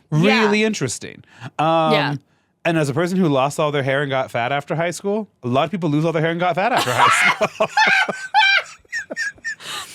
school. Listen, that's I just The trial hears from 150 witnesses who testify yes. So the entire fucking town? Literally the entire town just Everyone marches just off. gets a fucking time at the mic. At what point do you just hold a village vote, you know? It's like there's a scene in The Office where Phyllis is like, well, should we just vote? And Jim is like, you guys don't get a vote. I don't know how we got here. Students love that kind of stuff too. When they're like, a very simple example would be like, trying to decide where my friends and I should go for dinner. And they're like, who all thinks they should go to White Pie? I go, you're not invited to dinner. I would barely allow my own friends to vote on this. I'm certainly it's actually not so true. You guys. That's actually one of my favorite parts about going to dinner in this friend group is I rarely, if ever, have to decide where we're going to dinner. Correct. Yeah. 150 people testify. They hear from everybody. All four of Martin's sisters testify that this is their brother. Martin. The court comes back, having listened to both sides, and they said, do they get a jury at this point? We believe you are Arnaud. Whoa. And we sentence you to the punishment, beheading. Jesus Christ. It's even worse than a skin book. Right? It's like, just make them go back to the village of tea. Like, what the fuck? Why? Why would you, how? Identity theft is not a laughing matter, Jim. Millions of Americans summer every year. Arnaud has a stapler in Jell-O. Like, what do you mean? Oh, his entire family's like, this is our brother, and they were like, death is the only solution. It feels like the Salem witch trials where they're like, drama? Right. It's good. I know. Listen, if we kill him and we're wrong, God, some of you may die. God will forgive him, and that's really its own reward. Yeah. So my question for you, Maya. Story's not done yet, friend. Of course. Mean, you guys know that. Please. Right. It can't be. If you had to prove that you're Maya, what would you do? At some point, I think, and honestly, earlier than anyone wants to admit, I would give up. I would become someone else. This is not the right... Never ask a depressed person, what would you do to fight for your life? I want it. Have you thought about it? I don't think I would. I would take on a new identity. I don't know. As long as I get to keep living in this state, I think I would be okay. You're all like, I'll be whoever you want me to be, but if it isn't God's strongest warrior, that would be a preference. I am not God's strongest warrior. I succumb to the bare minimum temptation. What would I do to prove I'm me? Honestly, probably some kind of relationship with animals or small children. Because they're inherently honest and unable to lie. It's hard because I love sharing private information about myself publicly, Same. especially on our podcast. That's exactly why I've. There are no secrets. There have been times where I have been like driving and been like, I have shared so much. I don't have any secrets. And we have a huge group of friends and people love it. Yeah. And then sometimes I'm like, what would it be like to not say everything that comes to your mind? Right. What would it be like to be even a little mysterious? Well, I don't know. And also, and I'm gonna use an eye perspective, but you tag in if you feel this relates to you. The way you're looking at me, I already know. I just love telling a story so much that sometimes I forget the details of the actual story just to make the story a little bit better. All any of us want is to be entertained. It does drive me crazy sometimes and it's taken me literally 3 years of being with Grant to not be like, well, no, that's not actually how that, okay, never mind. And I'm like, see the laugh, smile? That's the only thing that matters. See how that detail made no difference? It's actually changed how I've delivered stories on the podcast. Like, truly, the Overstehen sisters was like the first time I was like, they don't need to know what type of gun she had.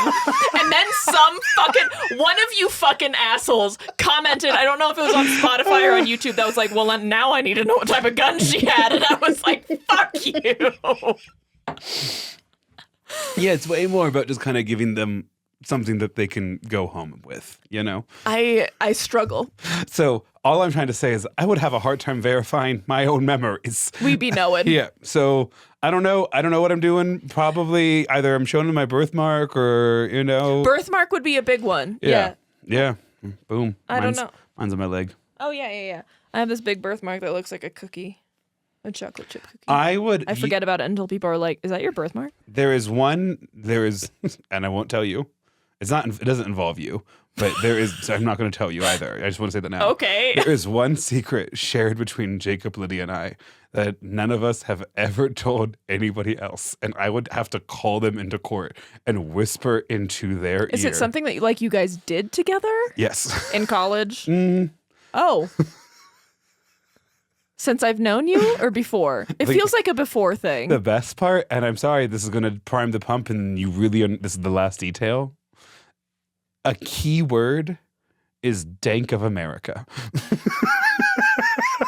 Do not text Jacob. I'm not texting. I'm just going to write it down so that I can bring it up the next time we're all together. That would be the only way I could truly prove my identity. Between those two, but I don't trust Jacob or Lydia either.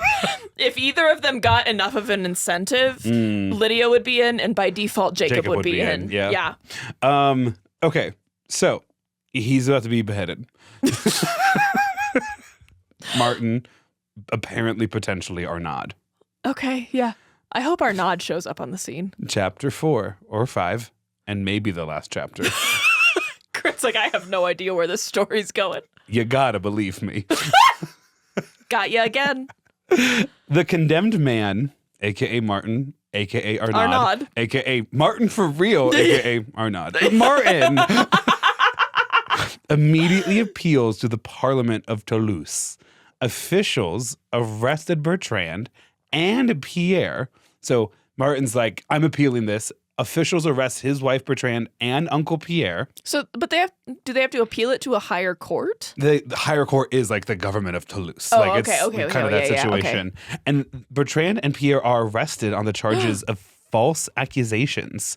And in the case of Pierre, soliciting perjury. In other words, that's fair. Yeah, forcing, faking. Forcing her to say a non-truth. Yeah.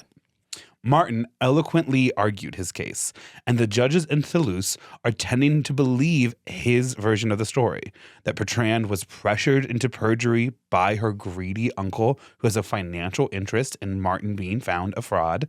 Yeah. That the accused had to undergo detailed questioning about his past, and that everything is double-checked and checks out. And also kind of important to this court too, to this government, since they now understand that Bertrand wasn't the one that was making the initial charge or accusation, they're way less likely to dissolve a happy family. Their very common sense approach is they're happy together right now. A, they're happy together. B, there is absolutely not universal agreement on whether or not this person's an imposter or not. And she seems fine with it. Right. And she would be the one that knows, right? Yeah. And so I guess we're gonna default to what they're saying, and they are about to reverse his sentence when a one-legged man walks into town. And a one-legged man who is claiming to be Martin Guerre is like, stop everything. Stop the wedding! That man is an imposter. I am Martin Guerre. And they literally pull the two Martins into like a room, and they get Martin's 4 sisters, and they're like, fuck. Guy number 2's Martin. I love Bertrand in all of this. I really do. I stand by her. I believe her. I support women's rights and their wrongs. Which means Bertrand is either like, what? Or what? Or fuck. Like, any of those Bertrand is either more. Like, I literally had no idea what he looked like initially, and the second guy seemed fine. I honestly think that's where she's at. Like, I don't, in my head, if I were Bertrand, I'd be like, I wasn't paying enough attention to even know, so you literally cannot blame me. Like, the second one's such an improvement. Like, you really need to go back. Yeah, can we not... Really funny though. OG Martin, one-legged Martin, now identified as the true Martin. That Martin really struggled to talk about his marriage before he left. Like,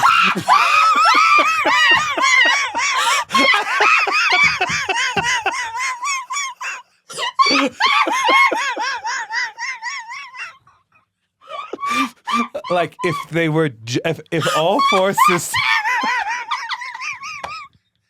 If all 4 sisters had been dead and they only could rely on which man had a better memory of the marriage, the one that was not in the marriage had a much better memory of what it was like to be in it.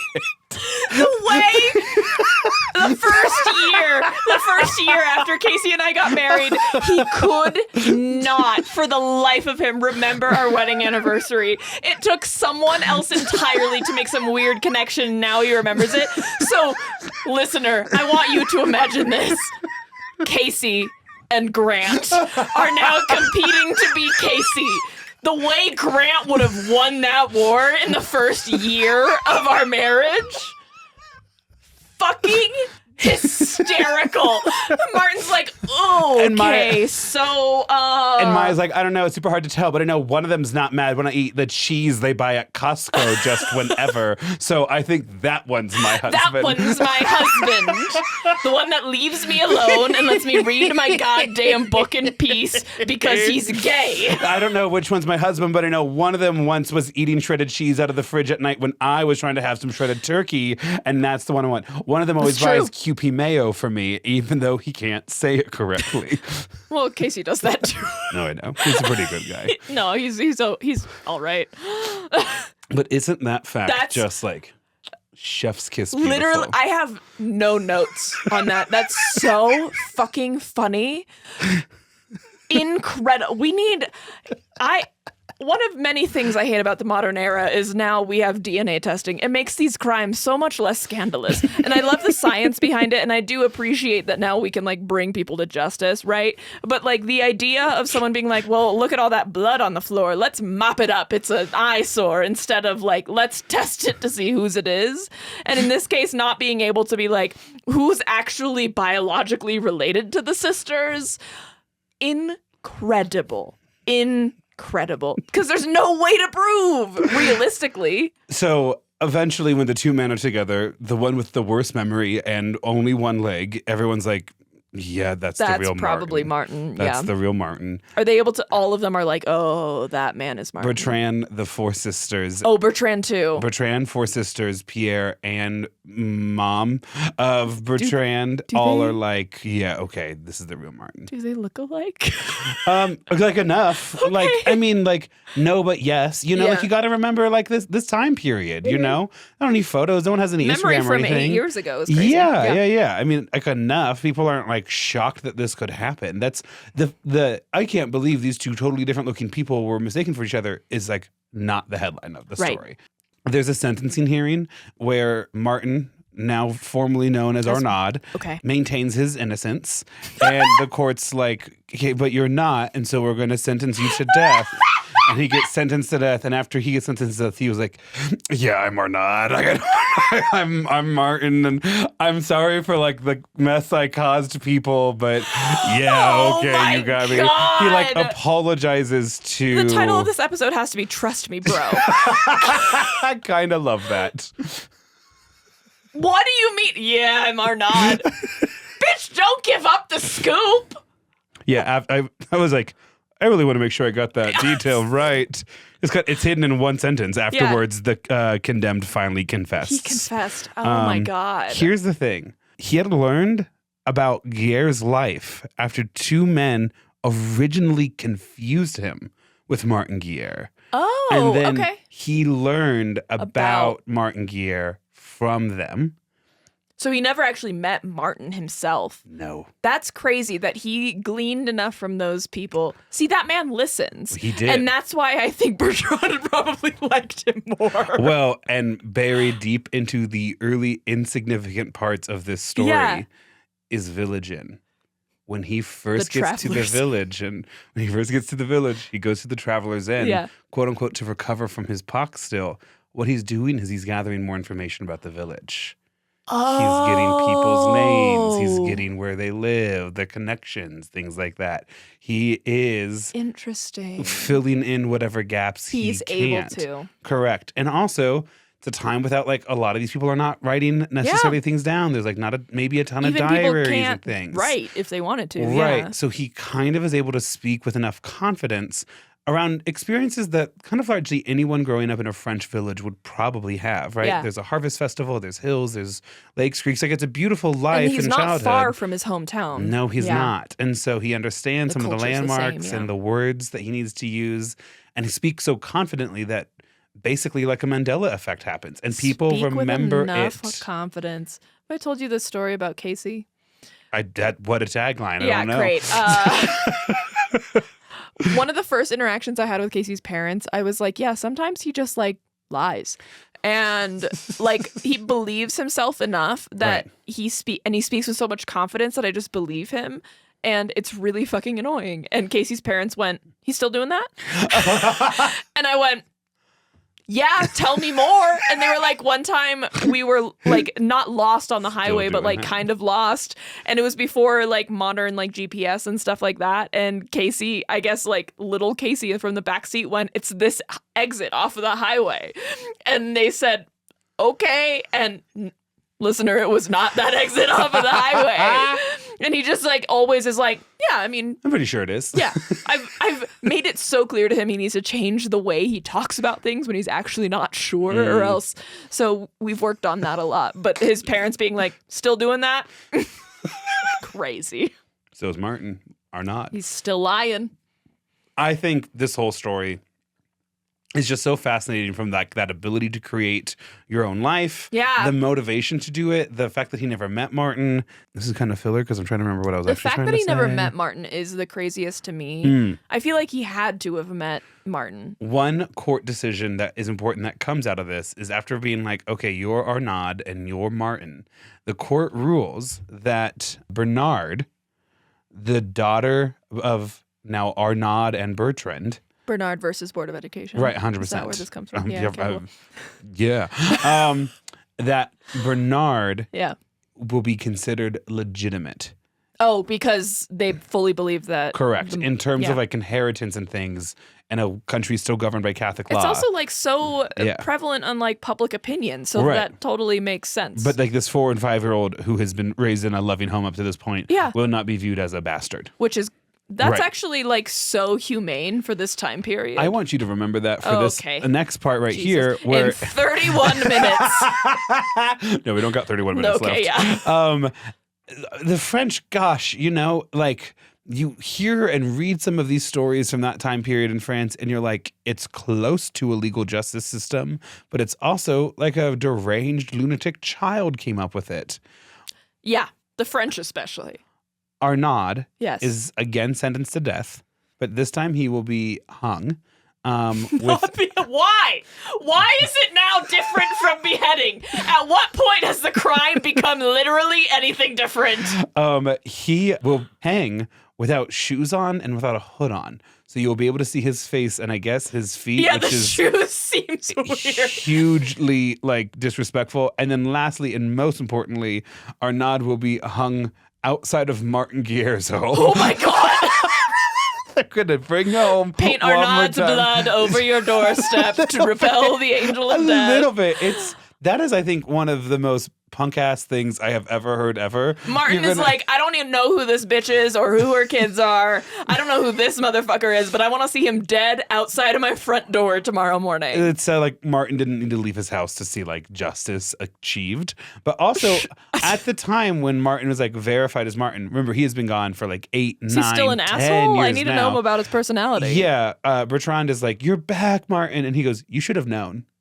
You should have known it wasn't Oh me. yeah, that's not gonna be good. Sir, you came back because of the national news was covering this case of mistaken So he just hates identity. women. Honestly, I'm sad for Bertrand. I wish she could have kept Arnaud.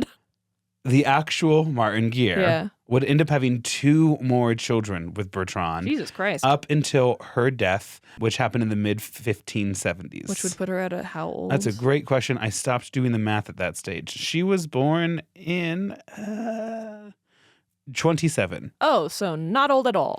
Like 70s. Yeah, she's like maybe in 40s. Sorry. 1570s. Okay. So I'm trying to do quick math, like 40s, mid-40s. Okay, yeah, 40s. Their 2 sons are, in addition to like Sanji or whatever. Yeah. And then the Yes. illegitimate daughter. Yes. Their 2 final sons are Pierre Jesus Christ. and Gaspard.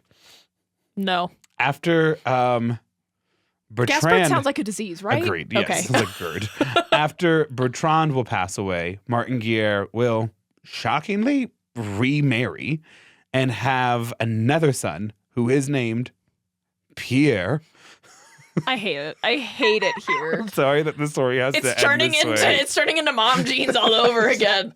Part of me wants to be like, maybe he just really appreciated his uncle Pierre being like, you are not my nephew, and thus named. But also Pierre waited 2 until of the his absolute last fucking minute, second right? to say Thank anything. You. His second wife gets married. He gets married to her in the mid-1570s. And you can't say her name, can you? It's not even listed historically. Great. Gotcha. Because it's what's so funny too about there's no this. big story about it. No, like any kind of documentation we have about them really tapers away as soon as this trial is done. Yeah. We know there's 2 more children from Bertrand. We know there's 1 more son, another Pierre, from his second wife. And we know basically those facts because That's when about he it, yeah. dies sometime later, either in the next 5 to 20 years, Jesus Christ. there is mention of those 3 sons' names in how is the property being So here's dispersed my of. new goal in life, right? Is to, if I lived in like a poor village in Europe around this time, I want to do something so dramatic that it would have been remembered by history. When no other records are being kept of anyone, just by default. You have to do something crazy enough to be remembered. So that was actually kind of one of those last questions. And I was out at an event last night and I had a disco ball and like the light was kind of hitting my eye and I had this like moment. I had that at our bachelorette party. Yeah. I had my Great. hour. I heard it and that's why I'm like, yeah. You know, for a long time I kind of figured that's as close as I was going to get to one, but Now I have I have Who a knows? notes app full of things that you have verbally confirmed to all me I'm you saying want. is life feels different. It's true. We're going I to have have to cut that before he hears it. a memory of looking at a disco ball and being like, wow, crazy. Yeah, okay. So I had that, but then with actual thoughts behind those eyes. And the thing is, Wow. I mean, is that not the moral of your story right there? I had thoughts. I'm just not going to talk about them. Okay, so Jesus Christ. Grant's like, she didn't share, so she must not know. I know I overshare, but Jesus Christ. we've talked about this. Keep show for share. How am I supposed to know it's you when a person else is like, I'm Maya We Warner? need to create a secret. fail-safe Yeah, system. we do. Which, Deeply. at the next event, I'm going to be like, which one's the real Maya? And it's going to be like you and Tyler. And honestly, fair enough. So funny. That's upsetting. But okay, so I had this thought while staring at the disco ball, and it was like, for actually almost all of human history, for the stuff that's shaped our evolution, and many of us now believe that like evolution has had impacts like on our brain, like the way we interact with each other. This level of anonymity is what was the norm. Like this level nuts. Of like, I don't know the people 40 miles to the north of me, right? Like it's this insular community. People are just realizing they have free will all the time. Like now it's a meme of like realizing you have free will. But I feel like back then there was no fear of public perception for the most part, especially when you're living in really these areas. Perceived yes, exactly. In a larger public context. Yeah. And so I'm just like, what are we missing? Because surely in these small villages, there are certain areas where like there's intrusion into your private life that would not be tolerated today, right? Like you can have your own opinions about like divorce, for example, but it's like largely considered inappropriate if you like shun a friend that gets divorced simply for the divorce. Yes. Not because like, oh, I'm closer friends with that and like the messy breakup, but like the sheer fact of it, right? Or like you would never look at a friend who like had a baby before they got married or never got married and had a baby and be like, you're some unwed mother. You're not allowed to eat dinner at my table, right? Like there are invasions of our social privacy that we would not tolerate today that were very normal back then. Right. But at the same time, like there is this deep level of just like insignificantness to your life and your identity, like in general, that obviously we don't have anymore. You know, any person in the middle of the ocean with a satellite connection can watch this video right now. You know, it would take them months to get here still, and they could watch us instantly. And what do we lose? How does that evolutionarily change us? That's what I was thinking about when I was staring into the crystal ball. And then second... Do you yearn for that level of anonymity? I think so. And I don't think that surprises you about me. During the summer, I like... there's like a 10-day period where I really do drop off the map every year. You get mad at me when I don't know what happened on your Instagram story, so I don't know that I agree. We're all trying to watch the same cultural events together. I'd be mad at you for not reading like the Vogue article, you know, for example. What Vogue article? I also think there is not one. There's not one. But like, I also think there's a difference between like immediate access to like published information and the ability for people to get basically any information about me that they want.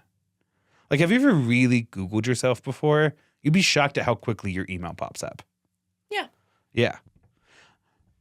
That's all I'm saying. Like, there's a level of anonymity that we do not have anymore that has to exist to allow stories like this to happen. And then the extension of that is obviously like... It's also the science, like, being so behind. Like, I don't know if it's even...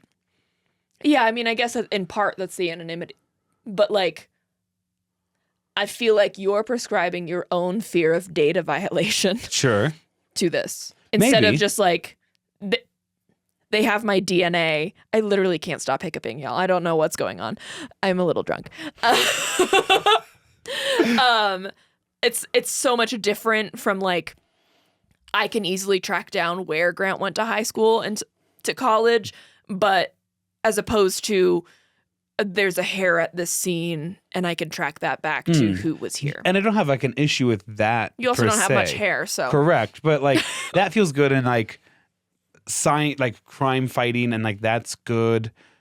There's no way to like go back to your Instagram or like the Wayback Machine and be like, he was here in this year. I just think it's impossible now today to basically be an unknown of person. Like you're going to have an internet presence, and. You know, I think for good or bad, that's just like the world that we live in now. Yeah. Lastly, who is the victim in this story? Obviously, Bertrand. Bertrand, I think, is the only one. Well, a guy dies. Who? Martin, a.k.a. Arnaud, gets hung outside of his old house.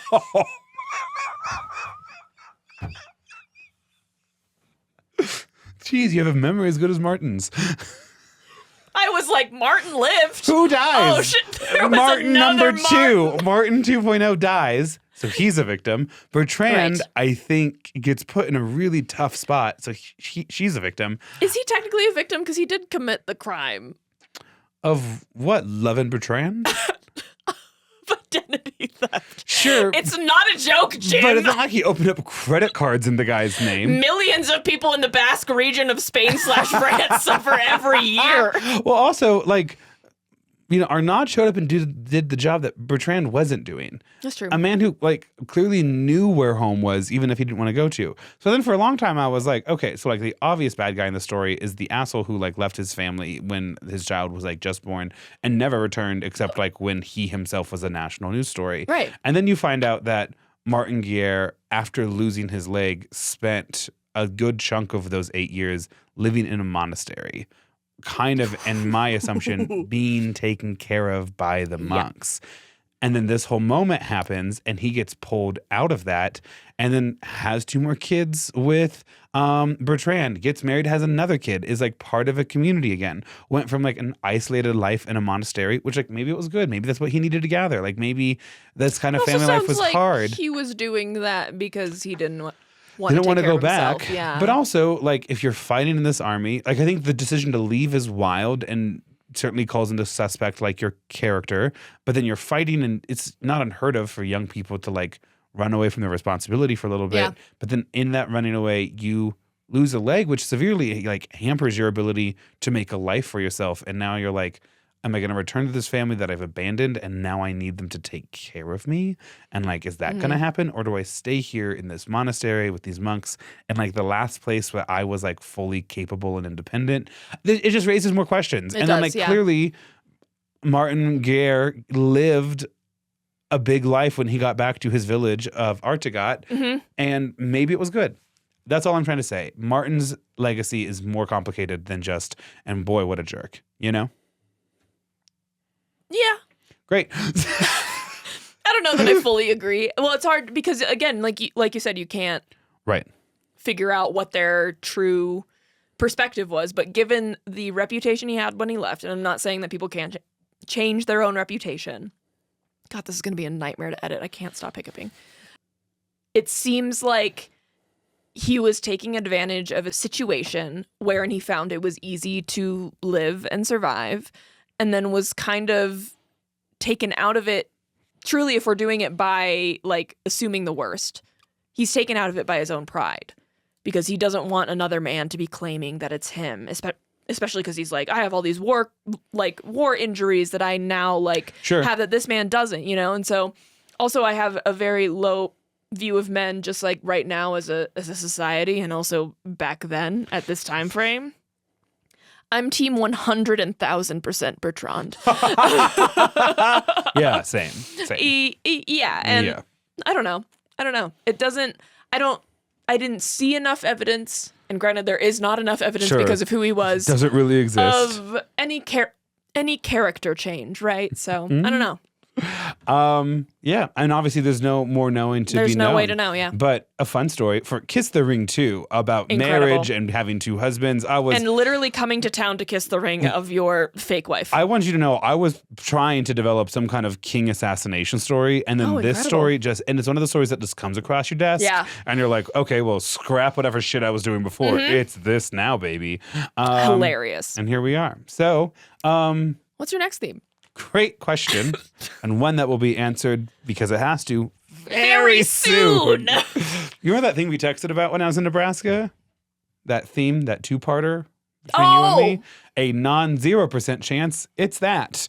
Okay. Just because back's against the wall, but I'm not going to say it because if it's not, then... you just let me know if I got to start digging into that one because my end of that does have a lot of information. You are certainly welcome to start that now. That'll be a thing that we pull the trigger on. It'll be a good story to just have in my back pocket. Maybe that's what we should do. Just have a story. Oh, I should just start making more stories. Griffin. That's what I should do, honestly. What I've been doing the last couple of days, especially since I finished the last story that we did a couple of days ago, is just watching a fuck ton of documentaries. Good. I re-lubed my keyboard, like the switches in my keyboard, and it takes a lot. It takes a lot of time. And so I was just putting on documentaries. I got through so many documentaries. They're all true crime. So, I mean, great. One of them has literally no victims, and I think it's true crime, but it's like white collar but so I kind of love that. So stuff. Unique that I think you'll fucking love it. I'm down for it. And then there's another one that I can't remember the details of that one right now, but there's a couple of them. There's one documentary, that I watched. This is not one that I'll ever do as a story, but it's on Netflix and it's called like The Worst Neighbor or something like that. It's something about neighbor. And I thought it was part of like a series because there's a bunch of series of like worst ex ever, worst roommate ever, worst like. So I thought it was part of that, but it's just like one standalone documentary, and they don't do any interviews in it. Like it's all just body cam footage, interview footage, like statements. I think I might have seen a trailer for that. Yeah, it was actually so cool how it was put together, and like nuts. So you should watch it if you come across it. But I literally can't stop hiccuping. It's gonna drive me nuts. We're gonna pause so I can do the speech and you can go get some water. Yeah, I have to do my hiccup trick. Thank you for joining us. We really appreciate it. Find us on social media. Join our Patreon if you would like additional content where we tell even crazier stories where we do not censor ourselves. If you would like a cameo to hear from us, especially to see how my summer break's going, feel free to find us on Cameo. And you'll get a cameo from me, and it's going to be because Grant doesn't have cell phone service. During summer break especially. Yeah. And then lastly, the current theme is Kiss the Ring. So if you have Kiss the Ring stories, crime stories, just kind of any great story, something super embarrassing that you need to finally tell someone to get it off your chest, that's wellaleftpod@gmail.com, or there's a form on our website. And if you're here till the very, very end, my next theme, depending on what Grant's theme is checkmate. Oh, okay. Watching the 5 stages of grief on Grant's face. A lot of places we could go with that. And that'll be fun. Yeah. All right, friends. Goodbye. Love you. Bye.